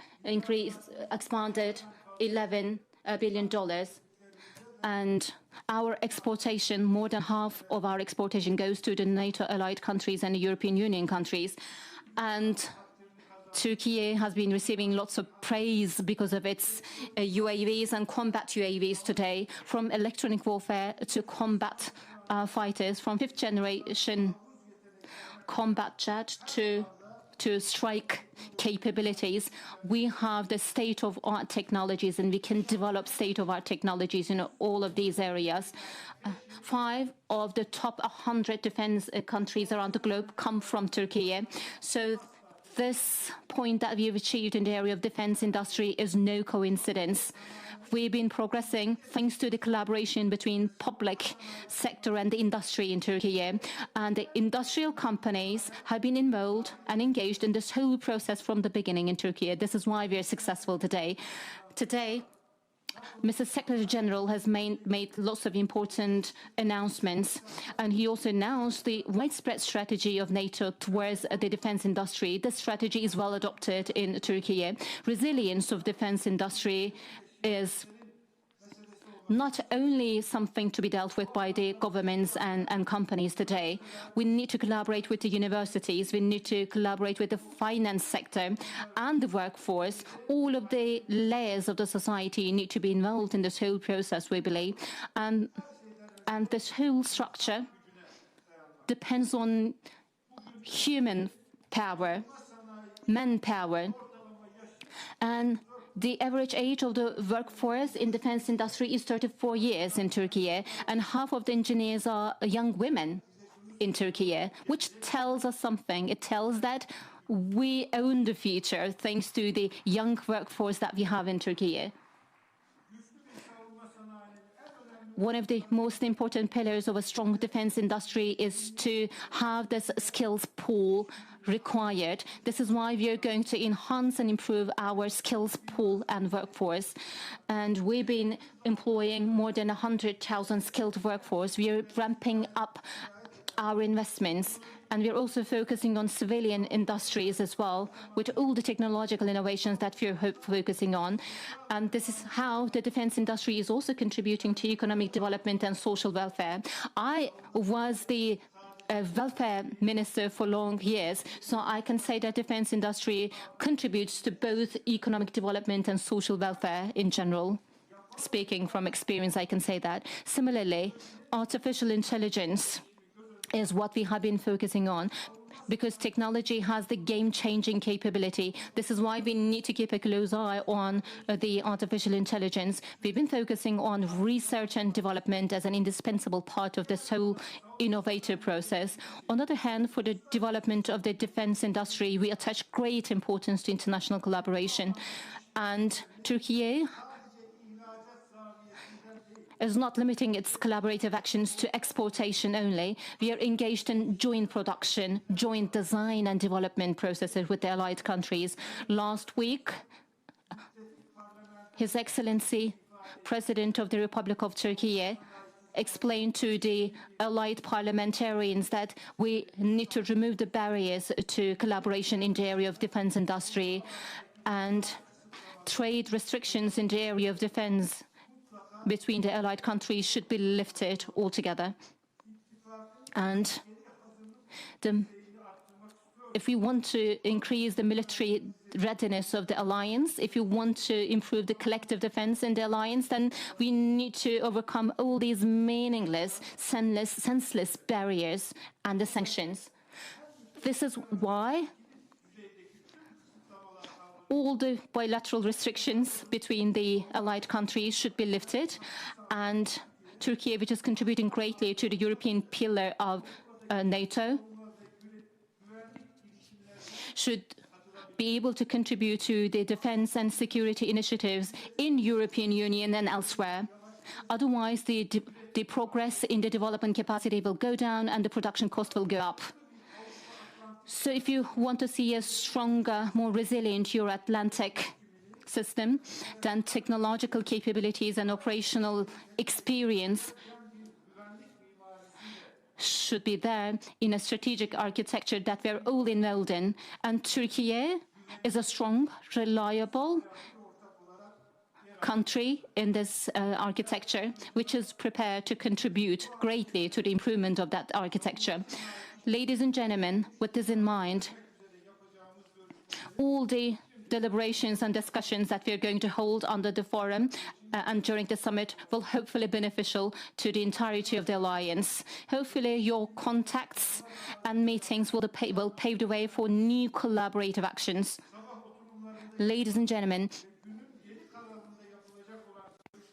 the agreements, announcements, discussions that have been taking place since the morning will hopefully contribute to the increased deterrence and defense capabilities on the side of NATO, and will hopefully pave the way for stronger defense collaboration between the allied countries. With this in mind, let me welcome you all and greet you all wholeheartedly and with respect, ladies and gentlemen. Welcome to Ankara and welcome to Turkey once again.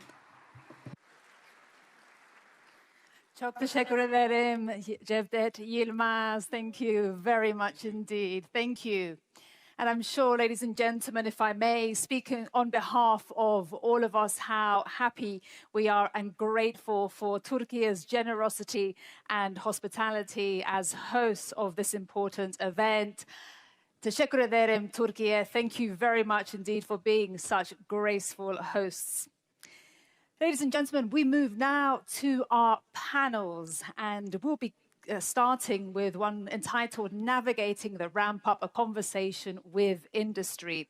And I think it's clear to everyone in this room that industrial might and military might go hand in hand.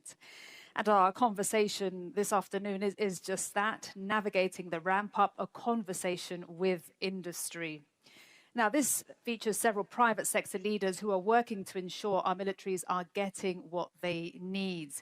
And for this session, we're very happy to have our moderator, who will be Jenna Ben Yehuda, Executive Vice President at the Atlantic Council. And our panelists will be Uwe Horstmann, Chief Executive Officer at Stark Defense, plus Jay Pittman, President of Lockheed Martin International, and Charles Woodburn, Group Chief Executive Officer at BAE Systems.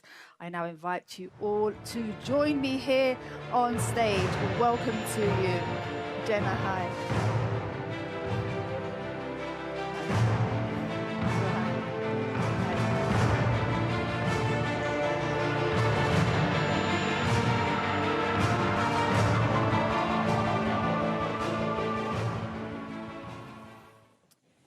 Well, good afternoon, everyone, and thank you for that kind introduction. We are gathered here in Ankara just 1 year after the alliance adopted a bold new defense commitment to increase defense spending in The Hague. What a year it's been. We're already seeing real strides, but we know that turning those new defense dollars, euros, and lira into real capabilities is easier said than done, and realizing this once-in-a-generation defense transformation really demands a whole-of-society approach that is led by governments working in lockstep with industry. We know that's not easy to do, and it's a challenge that institutions across the alliance are grappling with, including at the Atlantic Council through our ongoing task force on reimagining European defense and innovation. So in recognition of these shared challenges, and with an eye toward bold and innovative solution, it's really a privilege to moderate this panel, and I'm delighted to be joined here on stage by an esteemed group of military leaders. We have Uwe Horstmann, the founder and chief executive officer of Stark. Uwe has been a leading voice for investment in European sovereignty for the last 15 years. Jay Pittman, the president of Lockheed Martin International. Jay is responsible for driving strategies to provide mission capability to allies and oversees the company's business and markets outside of the United States. And Dr. Charles Woodburn, the Group Chief Executive Officer at BAE Systems. He's an experienced business leader with more than 28 years of experience in defense and aerospace and oil and gas industries. So we have tight time and about 3 days worth of content to get into, so I'm going to jump right in here. There's been a lot of discussion about industrial ramp up, and we know that contracts are the obvious lever, but they're not the only one. And so as we look beyond contracting, what government or industry initiatives do you think have actually moved the needle on scaling up defense production? So what's working and what's missing? Uwe, let's start with you. Of course, yeah. Thank you. I think that's exactly the right question, right? Because that is probably also what gets us from an abundance of money available, as the Secretary General just said. There's more to come. How do we translate that into actual capabilities? Because just price increases is probably not the right way. And I think we would always be well advised to look towards Ukraine and figure out what is the role model that we should look up to. And for me, that is really building an innovation ecosystem, getting that innovation ecosystem going. It's much more that than just this one single capability that we maybe hope for is going to solve all of our issues. So diving deeper into that, I think that's also where I look to when trying to answer your question. Two things. A, I think we need to continue on the path to design for mass production. When we have people come to our facilities, we had production experts there the other day, and they said, like, wow, this looks like a washing machine factory. And I'm not sure if they try to insult us, but actually we wear it as a badge of honor, because if you get your production for an unmanned mass-scale weapon system at the complexity of a washing machine, you're probably going in the right way. So I think we should continue with our procurement to not forget, but really strengthen that part of the industry. There's other parts, if I pick out a second one, where I think I would describe myself as a paranoid optimist. So I think we're moving in that direction, but we probably could always go faster. I think specifically in my part, in my component of the capabilities, again, unmanned, mass producible, software defined, we can still work a lot on certification. Certification itself, of course, is a massively important step for us. What do I mean by that? Concretely, I think we need more testing facilities, certification facilities in Europe. We can probably condense the procurement with the testing and the certification even further. And we probably should also look more into how certification in one country can also be absorbed by another country. So those are a few things where I would say we're following the blueprint of Ukraine, which is not one single wonder weapon, but the ecosystem organization is the wonder weapon, of course, combined with industrial production output. And if I think we follow that path, generally, that's the right way to go. Charles, you mentioned that you're really feeling this change, and Uwe has pointed to some of those elements. What else are you seeing in your space that you feel like is really on the march? Well, I was going to say specifically, one of the things that we have seen in the last 12 months is a much more active partnership between the traditional defence industries, such as ourselves or J's, and the sort of new entrants, the disruptors in the space. And I think that's benefited all of us. I mean, this whole idea that 80% can be good enough for a lot of what we do, and the fact that if we're going to fight a common fight and combine on common systems, open architectures, we're all being driven in the same direction. So I see in the last 12 months, I think quite a significant shift towards partnership between new entrants in defence and ourselves. And I think that's a really good thing going forward. I think to your point, great progress on partnerships generally. I mean, we have some good examples across Europe. I think often people criticize Europe as being quite fragmented, but we should also highlight where we do have really good partnership programs. You've got Eurofighter or RCV-90, for example, or Type 26 sail into Norway, where we're combining capabilities.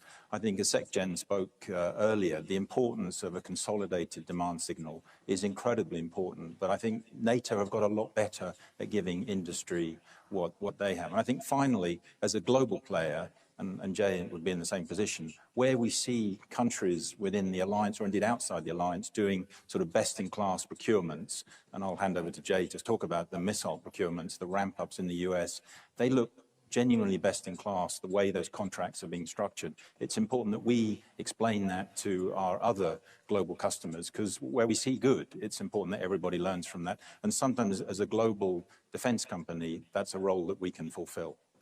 So Jay, I want to give you a chance to respond to that. And you're obviously representing an American company based overseas, looking at the global market. What has your experience been like of this shift in the last 18 months? Yeah, at first, obviously, we would like to be considered a global company, but understood fully. But no, Charles, thanks for the tee up. I think we've had lots of good discussion about this. We heard some of it this morning. When you have a better forecast of aggregated demand, you look at it in a multi-year situation, industry can show up differently. There's creative things we can do in terms of capital and financing and requirements to be able to drive through the supply base. As many know, the Department of War's acquisition transformation strategy and some of the things that have gone on within the United States has really done a generational shift in how we get at what they call framework agreements. I'm proud from Lockheed Martin. We were kind of the first to the party in terms of being able to go sign and document out one of those framework agreements, now multiple framework agreements. And what it's doing is we're not talking just normal stair-step increases in things like munitions. In some cases, we're quadrupling production lines. And it's not just borne on the expense of the US government and trying to facilitate us. It allows industry, it allows supply chain to go off and invest differently, think differently of how we show up. So from a Lockheed Martin perspective, it's allowed us over a few-year period to invest about $9 billion in terms of capital and infrastructure and site expansion, additional sites, et cetera. But as Charles was saying just a moment ago, I hope that lends as a message that if we can do what the Secretary General was saying earlier, where we can have consistent requirements, consolidated quantities of needs and aggregated demand, we can do this all holistically across the world stage. There's no reason we can't do that across NATO. So you really see that as key to unlocking the scale that we're talking about? I do, because I think today, unfortunately, we end up having multiple channels of effort that sometimes occur. We might have efforts in the United States, we might have efforts across Europe, we might have efforts across NATO, we have efforts beyond, obviously, those countries and regions on the world stage. If we can have more aggregation of that and work with companies such as all of us on the panel, and make sure that we're attacking the requirement space in a way that we can show up with a solution versus a prescribed in a box, then sometimes we can come up with some very, very creative solutions. And in this case, this is how we're getting at quadrupling demand. So I want to come back to you, Uwe, on capital shifts that you're seeing and these shifting requirements question. But first, Charles, I want to come back to you. What's missing from this? We've seen kind of a call for consolidated requirements, things that help you do more faster. What else is on that list? Well, it's not like one thing, it's just pace generally. And I think as the Secretary General said, translating it from a hum to a roar, it's the acceleration of many of the initiatives. I'm not sitting here thinking there's something key missing. We just need it more pace. I mean, in industry, we're investing at record levels, CapEx, self-funded R&D. Industry will happily do that when we see the clear, and there's a clear business case ahead of us. So the more we can do to consolidate that and build the business case, the quicker we can move. And for a company such as ours, we have no shortage of capital to deploy, and we're ready to do that when we see the business case, as we have been doing. So I think pace, it's not that pace is missing, but we can always do with more pace. So that shared commitment for velocity. Indeed. I want to come back to you on capital. We hear a lot about this need to deepen an innovation ecosystem across Europe in particular. Lack of capital is sometimes cited. What shifts have you seen afoot? Is that really still the question worth asking? I think so. I mean, it's been a super interesting journey over the past, I want to say, 5 to 10 years. And it is also a big part of my biography. And trust me, that's not a part that I chose to be kind of like really deep in the trenches of capital allocation into the defense industry in Europe. Specifically when it comes, of course, to call it my part of the industry, which is the systems are more inexpensive, they're faster to develop, and they're designed for scaling and producing. There you can basically, with the right information, I don't need any R&D money. I can pre-fund that innovation entirely. And in that space, I think we definitely see a lot of change. We see, when we talk about capital, the human capital really stepping up, which is an interesting aspect, I think, in all of this. Like a young generation deciding, yeah, this is a generational challenge for us. We want to play a part in this. And that's a very important part. But of course, there's the actual capital to how that will get financed. I would say Europe has been slower than it should have in terms of really embracing investments into the defense industry, always under the right regulatory framework, with the right ethical boundaries and so on and so forth. That's a non-negotiable. It has been slow to embrace that. Not so much slow in recognizing the problem, but just slow in enacting the changes necessary. Because for me, 2 years, and that's maybe 2 to 3 years, is a bit of a description for a time frame where it really started to happen and now it's really in full swing. That's a long time. And, I'll be the first to proudly state this. American investors, of course, have stepped up in that time as well, which we are thankful for. And that only led to the situation that now a company like ours is possible, where we'll, in that 2 years that we're around, take the next 2 years, into that, we'll probably spend $1 billion on research and development and production expansion. And that is money that was not there really before. So we see a different part of the economy kind of stepping up going into. And we have developed, I think, from early stage venture funding to growth stage investors to now really tapping into the very large pools of capital. So now we have investors who have 50 billion, 100 billion available. So you see it is an interesting investment theme. And that is good that way because, of course, we need to bring it all together. The technological innovation, the procurement processes, which, of course, for us, also a big unlock to attracting capital. The human capital. I think sometimes we underestimate how important it is, what power we have as industry. If you can make it clear to the people out there that it is okay to work in defense, it is okay if you're an engineering talent to think about how to defend your home country and the alliance. And, of course, the actual capital, which is also needed. And which also, to a certain degree, at least in my part of the whole stack of military systems, can replace taxpayers' money, but can really replace also the R&D funding. So Jay, I want to turn to you. You're at a different part of the spectrum within the space. You're a larger established company, one of these major primes that we're often talking about. This push for velocity, this push for rapid fulfillment of really delivering quickly. How have you experienced those shifts, and how are you approaching some of that need to be able to respond to those requirements and reduce that time to decision? Yeah, I first start by saying, I hope everybody still thinks of Lockheed Martin as an incredibly innovative and forward-leaning company. We have things like our Skunk Works organization in Palmdale that have, for generations, established some of the cream of the crop of advanced technologies and capabilities. So the way that I look at it is, this is a great opportunity, just like this panel, for all of us to work collaboratively across the industry. There's requirements that we're all attacking that we need to get at faster than ever before. So how do we leverage the best expertise of all of us on the world stage across NATO to be able to get at these problems? So from our side, I think it continues to be more opportunities to partner, more opportunities to collaborate together. We invest heavily in venture, our own LM Ventures in terms of investing in emerging capabilities and technology. Has that accelerated those has. Kinds of partnerships It has. recently? We've not only accelerated in the amount of companies we're dealing with, but also the funds that we're putting into those companies as well, for the pure reason of where can we do this 1 + 1 = 3 opportunity in terms of being able to accelerate with velocity some of the development. So we are not too proud to say that it doesn't have to be invented here from a Lockheed Martin standpoint. How do we get at it from, I think, that speed and velocity? So I think it shows up in all life cycle phases, though. I think we often think of like velocity in terms of development. To me, it's velocity in terms of everything. It's velocity in terms of development for all the reasons we just said. It's velocity in terms of production. How do we move up ramps faster? How do we think of new creative ways and everything under the sun to get at production differently, including how do we attack requirements? But then even the life cycle. Yeah. Part of the challenge for an organization, I'm sure Charles has the same challenge, when you have platforms deployed everywhere around the world in vast quantities, how do you make sure that we are, again, also moving with velocity in terms of the sustainment, regional sustainment? How do we use artificial intelligence to get at the pure mastery of data that we have quite a substantial amount of in the type of work that we do? So we're attacking it on all fronts.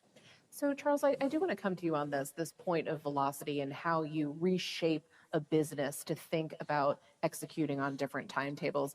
I'd love to hear about your experience leading BAE through a moment like this, and also how has Russia's war in Ukraine shaped some of your thinking and the examples of their bravery?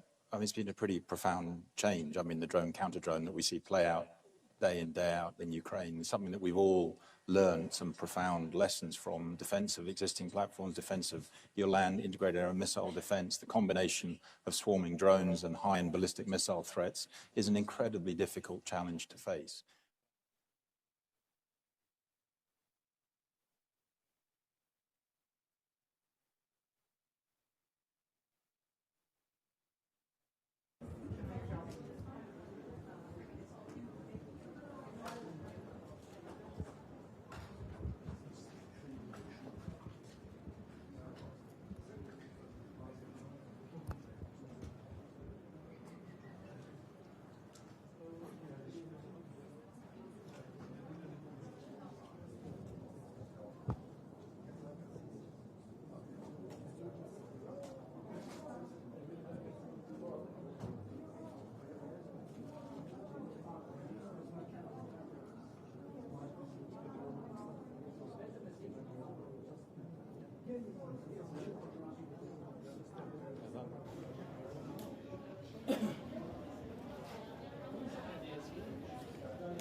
Kom subiet naar daar, Marco.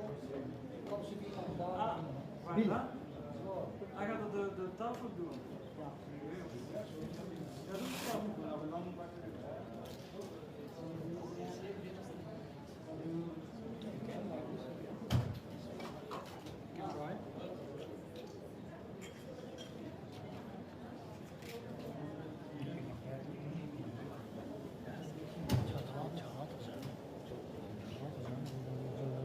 in de zaal, hè?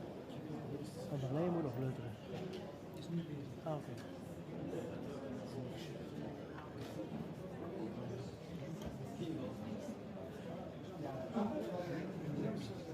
Dat is van Granny. Dat is van Granny. Moet ik eruit? Moet ik eruit? Gaan we het hier zetten, hè?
And we will probably also, all of us, have to do a better job at delivering on that. And specifically on the data sets.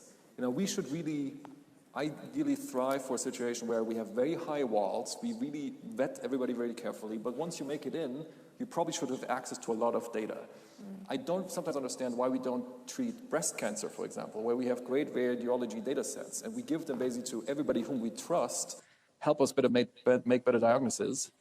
Maybe enemy tanks, we should treat them more like breast cancer and also give access to people who can train their models on it, because that way, if you're a trusted partner of the ecosystem, we give you access to better data, and hopefully for all of us, we'll get a better solution out of it. Yeah. So we've covered a lot of ground. We've talked about the changing investment climate in Europe.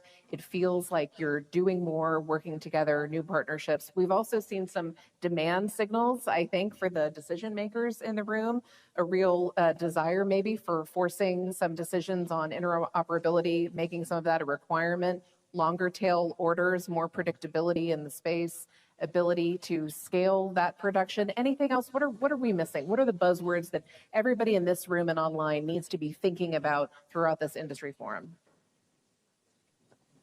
I've got to come back to collective pace. Yes. For all of us. I mean, we recognize the challenge. We see what our adversaries are doing.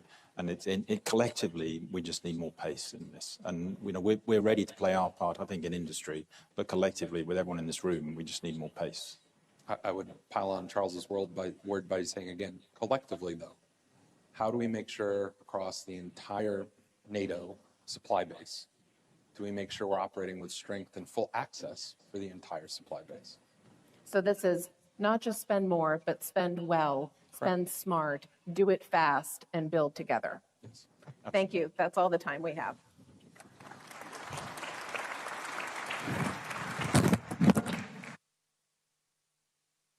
Thank you so much to Jenna and her panelists. Another round of applause. Thank you very much indeed.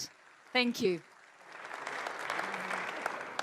Ladies and gentlemen, now to moderate a very important conversation on the capability challenge, a NATO-EU conversation. I'm very pleased to welcome Ambassador Tajan İldem, who is the chairman of the Center for Economics and Foreign Policy Studies, EDAM, which is an Istanbul-based independent think tank. Ambassador, welcome to you. Lovely to have you with us.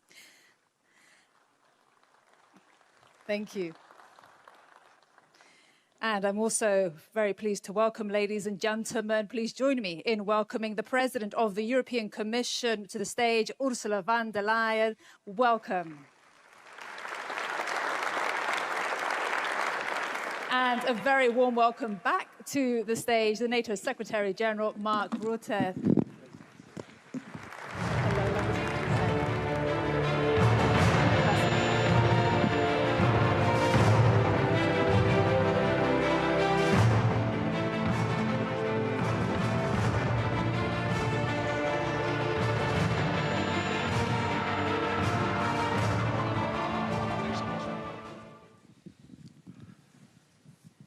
Well, we are at a very important segment of this gathering, and I have witnessed your excitement, Mr. Secretary General, during the signing ceremonies, and also when you were announcing some of the initiatives on the part of NATO in engaging with industries. It is now your time as two leaders of both NATO and the European Union to have a conversation, and it was gratifying for me to see both leaders co-authoring an article for The Economist, enumerating some of the ideas that you share. And in the article, one thing that struck me was that you argue that Europe's era to outsource much of its defense is over, and that deterrence is no longer with military capabilities, but also having our industries to produce more in a very speedy fashion and in a better way. So we still consider, of course, capabilities as something important.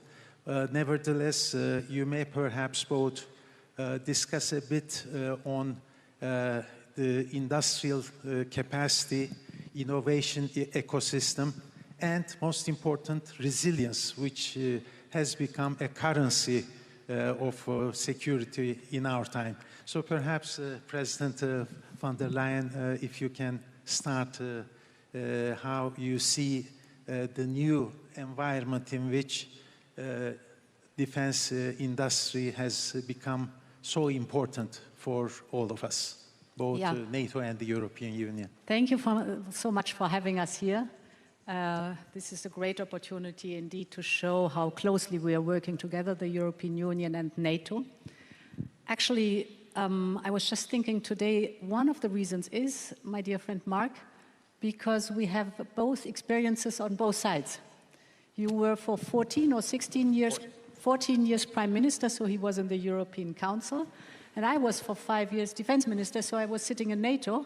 Now it's the other way around, and therefore we know both how important a close cooperation between the European Union and NATO is.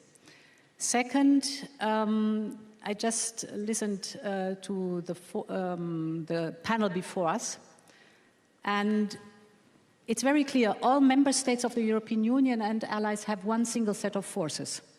So they assign this single set of forces either to NATO missions or to EU missions, UN missions, or a coalition of the willing. But to make this possible, what we need is interoperability. And of course, in this geostrategic and geopolitical environment, we need a massive surge in defense investment. And here the European Union is indeed massively stepping up. We have our Rearm Europe program, which mobilizes up to 800 billion euros till 2030. In this program is SAFE, 150 billion euros for joint procurement. And not to forget, the next long-term budget will have 131 billion euros for military capabilities, plus 17 billion euros for military mobility, which is also of utmost importance: streets, bridges, ports, airports, etc. The infrastructure also has to be here on the European side. And on SAFE is for us very important, as I said, the joint procurement. Here we have good news. We have now 10 agreements worth 100 billion euros. SAFE is per design open also to partners and other countries. 35% of the cost components can go outside the European Union, but of course 65% have to be in the European Union, and that's the point how we strengthen the defense industrial base, because with this taxpayers' money we want, of course, a return on investment, and we want good jobs in Europe, we want research and development in Europe, so that's important for us. My last sentence on this: the door is more open than the 35% for countries outside the European Union. If there is a security and defense agreement signed, Canada is the first one to have done this. So these possibilities are also there. So you see a wide spectrum of investment. Yes. Well, Secretary General, if you can also share your perspectives. Well, basically, I totally agree. The great thing is we know each other so long, and of course, there is a clear division of labor we both agree on. So that's why we can strengthen each other's roles. So NATO is about command and control, capabilities, and standards. Basically, all the other things have to be handled by Europe. And the EU, of course, is crucial. 3 of NATO allies are also in the European Union. So most of the NATO allies are also a member of the European Union. And when you look at issues like, indeed, making sure the money is there, the 800 billion, crucial program. But also when it comes to, indeed, military mobility, when it comes to societal resilience, when it comes to developing the defense industrial base. This is all what Europe, the EU, is working on. You appointed Andrius Kubilius, the first defense commissioner, I think in the history of the European Commission. He is working on that with a specific focus under your leadership, and I think that's all evidence. And we've got to do this because the threat is there. We cannot continue as we did, being over-reliant on the United States. We need this much stronger Europe in a stronger NATO. And we can only get there when we work together seamlessly as one, using and leveraging each other's strengths, and that's what we are doing. Well, we all know that it is important for Europeans to strengthen their strategic responsibility. I rather prefer using strategic responsibility rather than autonomy in order to have the transatlantic bonds as strong as ever. While doing so, of course, NATO is most appreciative of the initiatives taken by the European Union. You mentioned SAFE. Of course, there are many others: European Defence Fund, PESCO, EDIRPA, REARM, and of course, in creating capabilities, translating cash to capabilities, the European Union needs to look not only to the capabilities of the member states, and Europe is more than the European Union.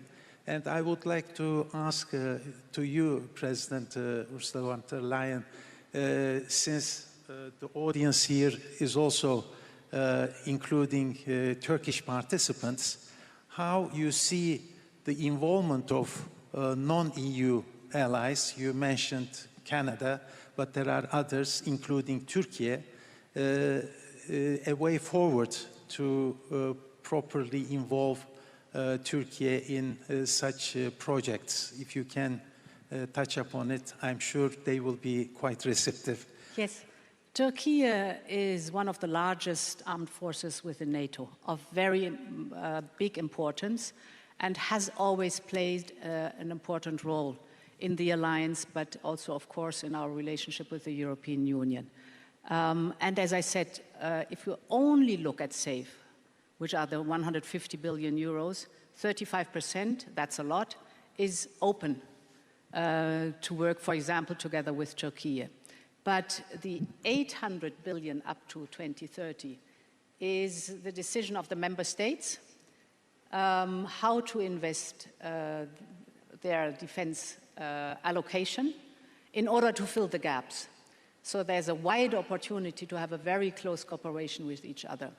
For us, it's very important to be totally aligned with the NATO targets because, as I said, the one single set of forces, we know where the gaps are, and we have to work very closely together. So, for example, the NDPP, the NATO defense planning process, is for us very important so that we fill the gaps in a cost-efficient manner.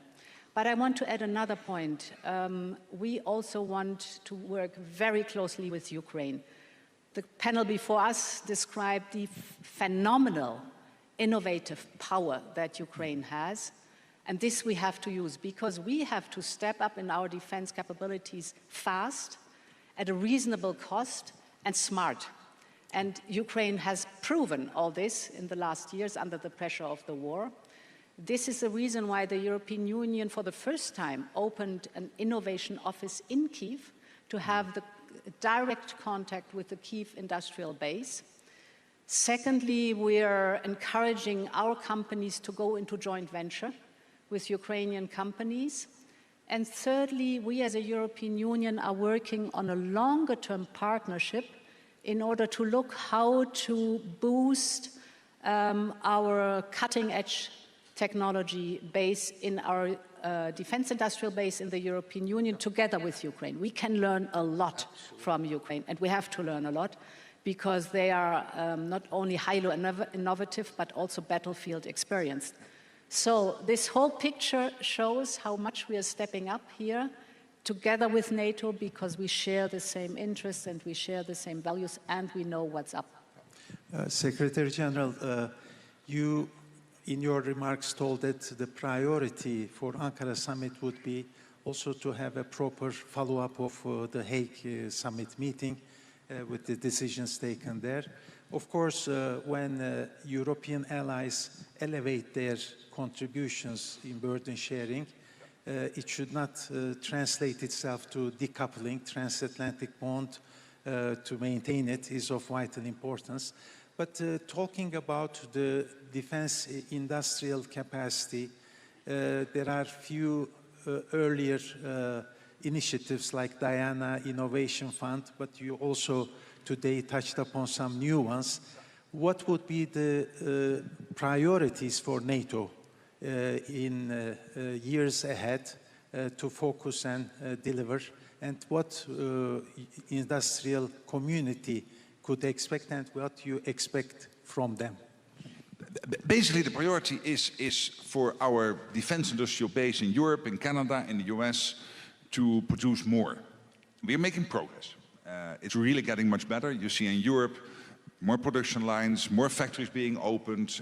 I mentioned in my short speech the ammunition, which is really, when it comes to the output, it's a huge increase in production. But we need this across the defense industrial base, again, in Europe, Canada, and in the US. Because Russia has the whole of its economy now on a war footing. So the car industry in Russia is producing for the war effort. And that means that we've got to do this also in Europe, Canada, and the US. And what we are seeing at the moment is a transformation which is unparalleled since the end of the Cold War, where Europe is taking so much more responsibility for the conventional defense of NATO, of this part of NATO territory, with still a strong US presence, also going forward, both nuclear and conventional. But it is a NATO transformed, where the US has a strong partner in Europe, much stronger than it was only 4 or 5 years ago. Therefore, the whole of NATO is stronger. As the German defense minister said the other day, to stay transatlantic, we have to become more European. And that's exactly what is happening. And you see some of the key leadership roles in NATO now being taken over by Europeans. You see the Europeans taking the lead on Ukraine and the support for Ukraine, with still crucial supply from the US, but paid for by European and Canadian allies. We see it again with some of the commands in NATO taking over by Europeans. We see the forward land forces more and more Europeanized. We're still a US presence, and also the 3 centuries, Baltic, Arctic, and Eastern, very much European dominated. This is what we need. So this cooperation between NATO, European Union, is leading to a transformation which, again, is unparalleled. And we need it because in the end, it makes us stronger. Well, there is a geopolitical transformation in general with its rupture, unfortunate rupture, and certainly it is necessary to also have a transformation of mindset. And it requires, perhaps, as many have touched upon already, not to see governments as the only stakeholder, but it should be a combination of contributions from others, including industry. So we used to talk more about whole of government approach. Perhaps on resilience, you may talk a bit about a whole of society approach. Perhaps we may start with you. Yeah, the whole of society approach is very important because we do not only see the conventional or, let's say, the military threat out there, but the whole hybrid attacks that we are suffering from are targeting towards the society. For example, if you take foreign interference and manipulation of information, internet-based, this is a big issue which is targeting the society's vulnerability and where you have to build resilience. And this is something which we are working intensively on too, to set the record straight, to convince with facts and figures, to be clear in all these debates, internet-based, what the truth is and what the right facts and figures are. And you can win these battles. We've seen this in different scenarios that you can really convince people. If you look at the Eurobarometer, measuring opinions of people, they say very clearly that one of their top worries is security and resilience. So the Europeans have understood how important it is to defend our democracy, to defend our values, to stand up for freedom and for peace. So this approach of whole of society is the precondition to be successful. Secretary I completely agree. And let me just give one example, Turkey, how you have organized your defense industry with the Turkish Defense Industry Secretariat directly reporting into the president. You have about 3,000 defense industrial companies working closely together, small, medium-sized, the bigger ones, basically exporting all over NATO territory and, of course, producing for Turkey itself and also exporting outside NATO. I think that's a model which is very interesting. And I know that some other allies are studying it to see whether they could implement it in their country. So it's just one example of a whole society approach when it comes to defense industry. And more generally, it is indeed, as Ursula is saying, it is the realization Europeans have that the first task of government is to keep our country safe. The second task is to have a strong economy. And you need both to deter the Russians. We need strong economies, healthy finances, connected to strong economies, but first of all, we have to defend ourselves. It's the first task of every government. And the threat is there. Russia working with North Korea, Iran and China. Let's not be naive. So this forum, in fact, is a showcase of this interaction, strong interaction between governments and industry. I see the clock. It seems that we have come to the end of this important conversation. And once again, thank you for sharing your views. And it's always a pleasure to see both of you. Thank you.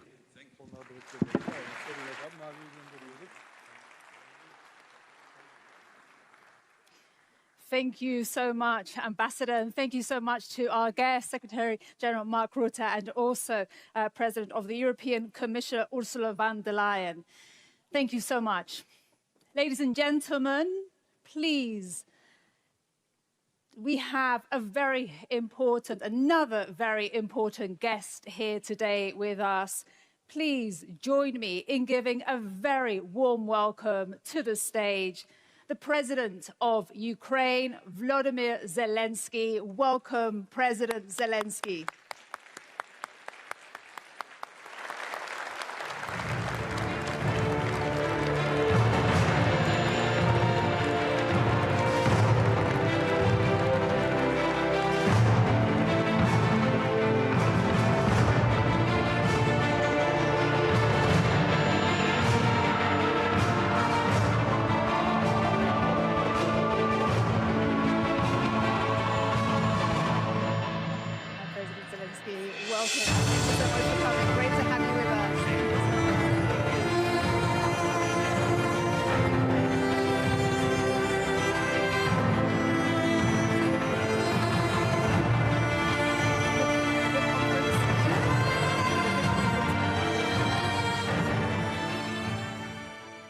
The best. I think the podium is yours now. Thank you very much indeed. Thank you so much. Thank you for the invitation. Thank you. Thank you so much.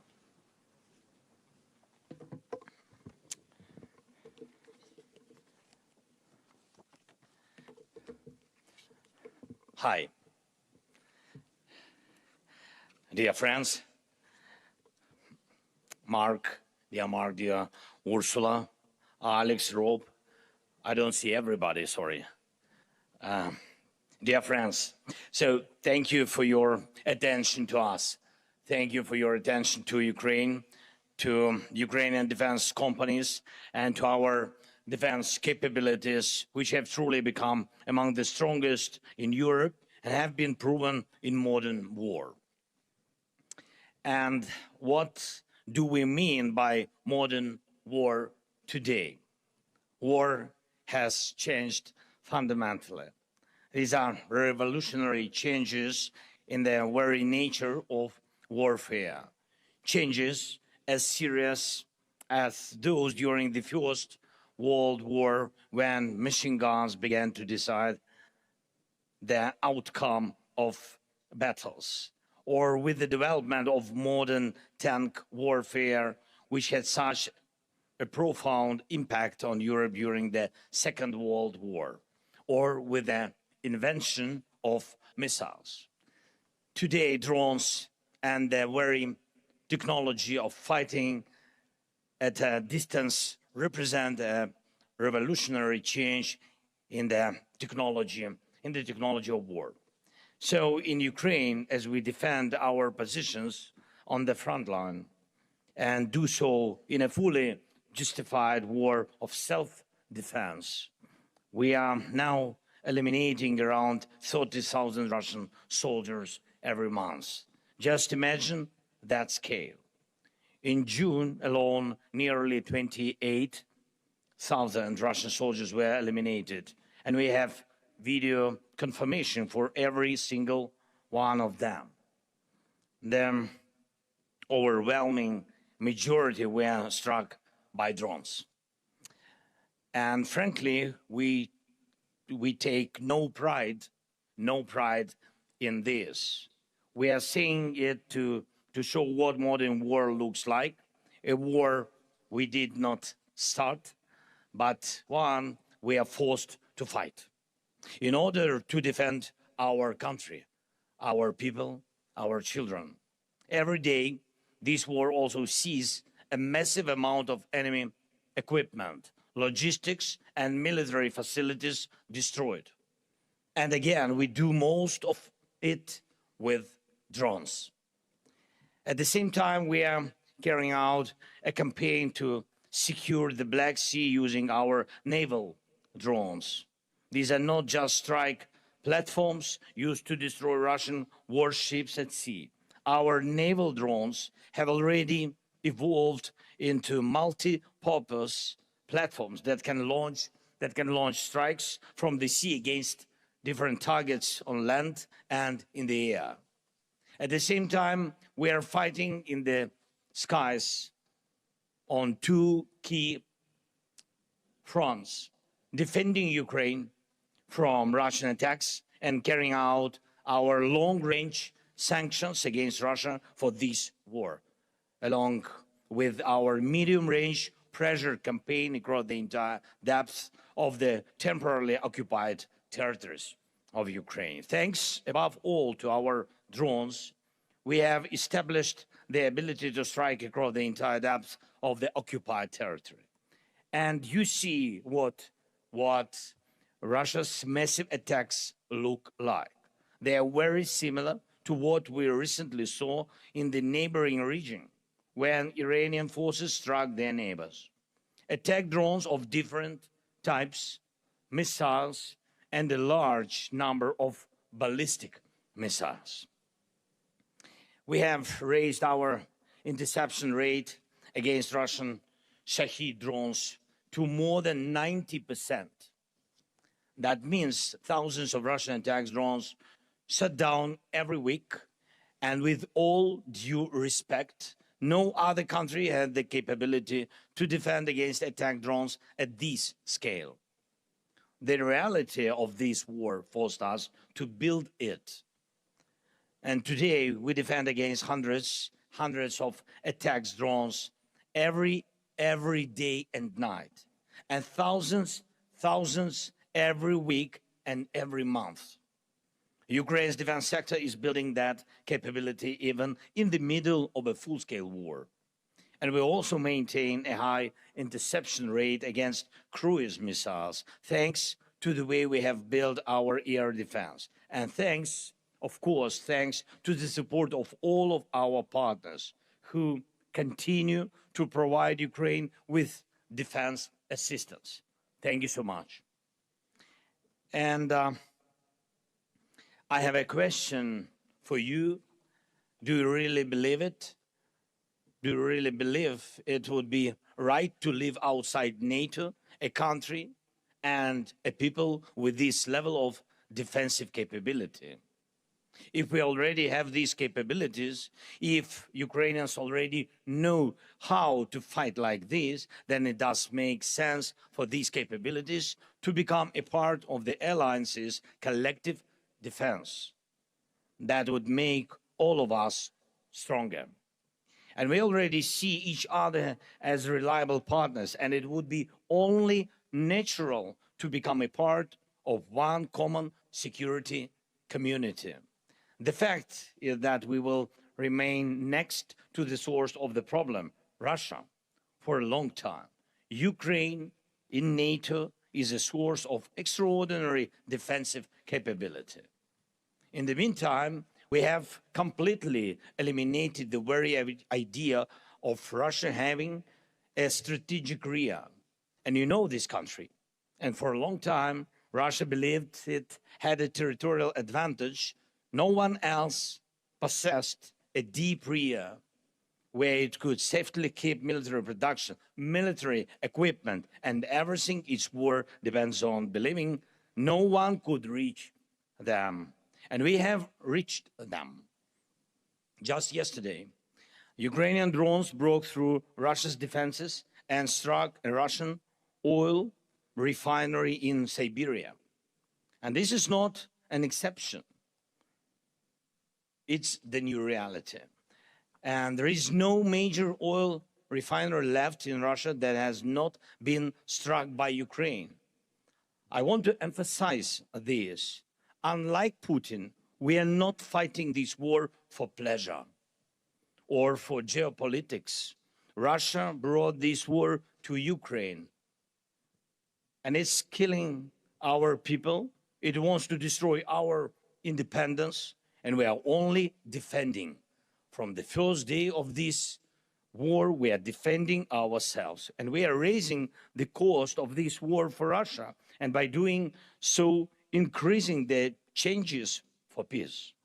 We are able to do these things thanks to the hundreds of thousands of Ukrainians working in our very important defense sector, and the hundreds of companies producing every type of modern weapon Ukraine needs.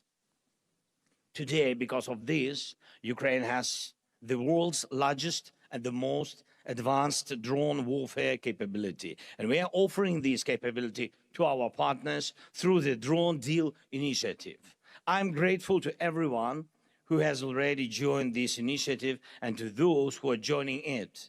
Drone Deal Initiative, it's not only about buying drones, but also about co-production, fast-track access to the means of protection of critical infrastructure, air defense, and of course, security cooperation. And I also want to thank every leader, every country, and every company cooperating with Ukraine in the defense sector. The European Union, Turkey, NATO countries, as well as countries such as Azerbaijan and the Gulf states and other friends are already our strong partners. And I hope our cooperation will provide our nations with reliable protection against threats. The one thing we still need to do here in Europe is build a strong defense against Russia's ballistic missiles. This is a big challenge, it's true. This is Russia's last major advantage. And as well, and as we have seen from the wars in the Middle East and the Gulf, this is an issue of global importance. And I believe Europe urgently needs its own capability to produce anti-ballistic systems and the missiles they require. We all value the Patriot system. It's an excellent system, and there are others as well, but today's wars have shown that current Patriot production is not enough to meet the growing demand for protection against ballistic missiles. That is a fact. And we must respond to that fact. Those who defend life need more Patriots. We have also discussed Patriot production licenses with our American partners, and I ask you to support our efforts to make this happen. And one final point. As I said, Europe needs its own effective anti-ballistic systems and missiles. And this work is already underway. And I urge all of you and all our partners to give it the attention it deserves. And this cannot wait until 2030 or beyond. Europe needs affordable, mass-produced anti-ballistic systems as soon as possible. In fact, today. And I'm sure you agree with me, this is not about maximizing profits for governments or for industry, and it's about providing the strongest possible protection, first of all, protections for hundreds of millions of Europeans. And that protection is needed today, not years from now. We work on developing the anti-ballistic coalition, and I hope it will deliver real, strong results. While this war continues, please help us get more air defense missiles. This is our top priority right now. We are capable of doing everything else ourselves. But when it comes to air defense, we need our partners' determination. Please, let more determination and more decisions for air defense be one of the key outcomes of this NATO summit in Ankara. And I encourage all of you and all our NATO partners to work closely with us, with Ukraine, to develop modern defense capabilities and protection against every type of drone threat. Thank you.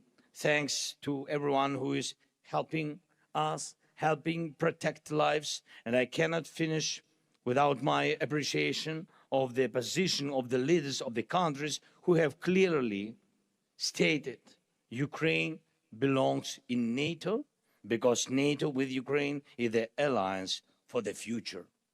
The alliance of today must be up to the challenges of the modern world. With Ukraine, with the strength of our defense industry, and most importantly, the resilience and experience of our people. And I'm proud of our people, and I'm proud of Ukraine.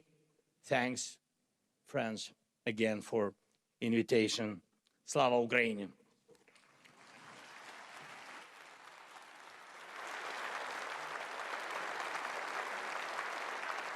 Thank you.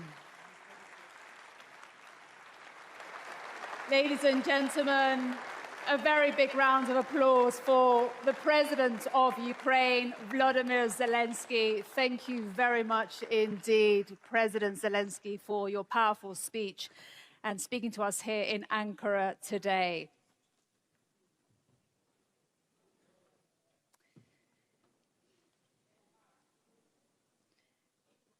Ladies and gentlemen, we will prepare now for our next session.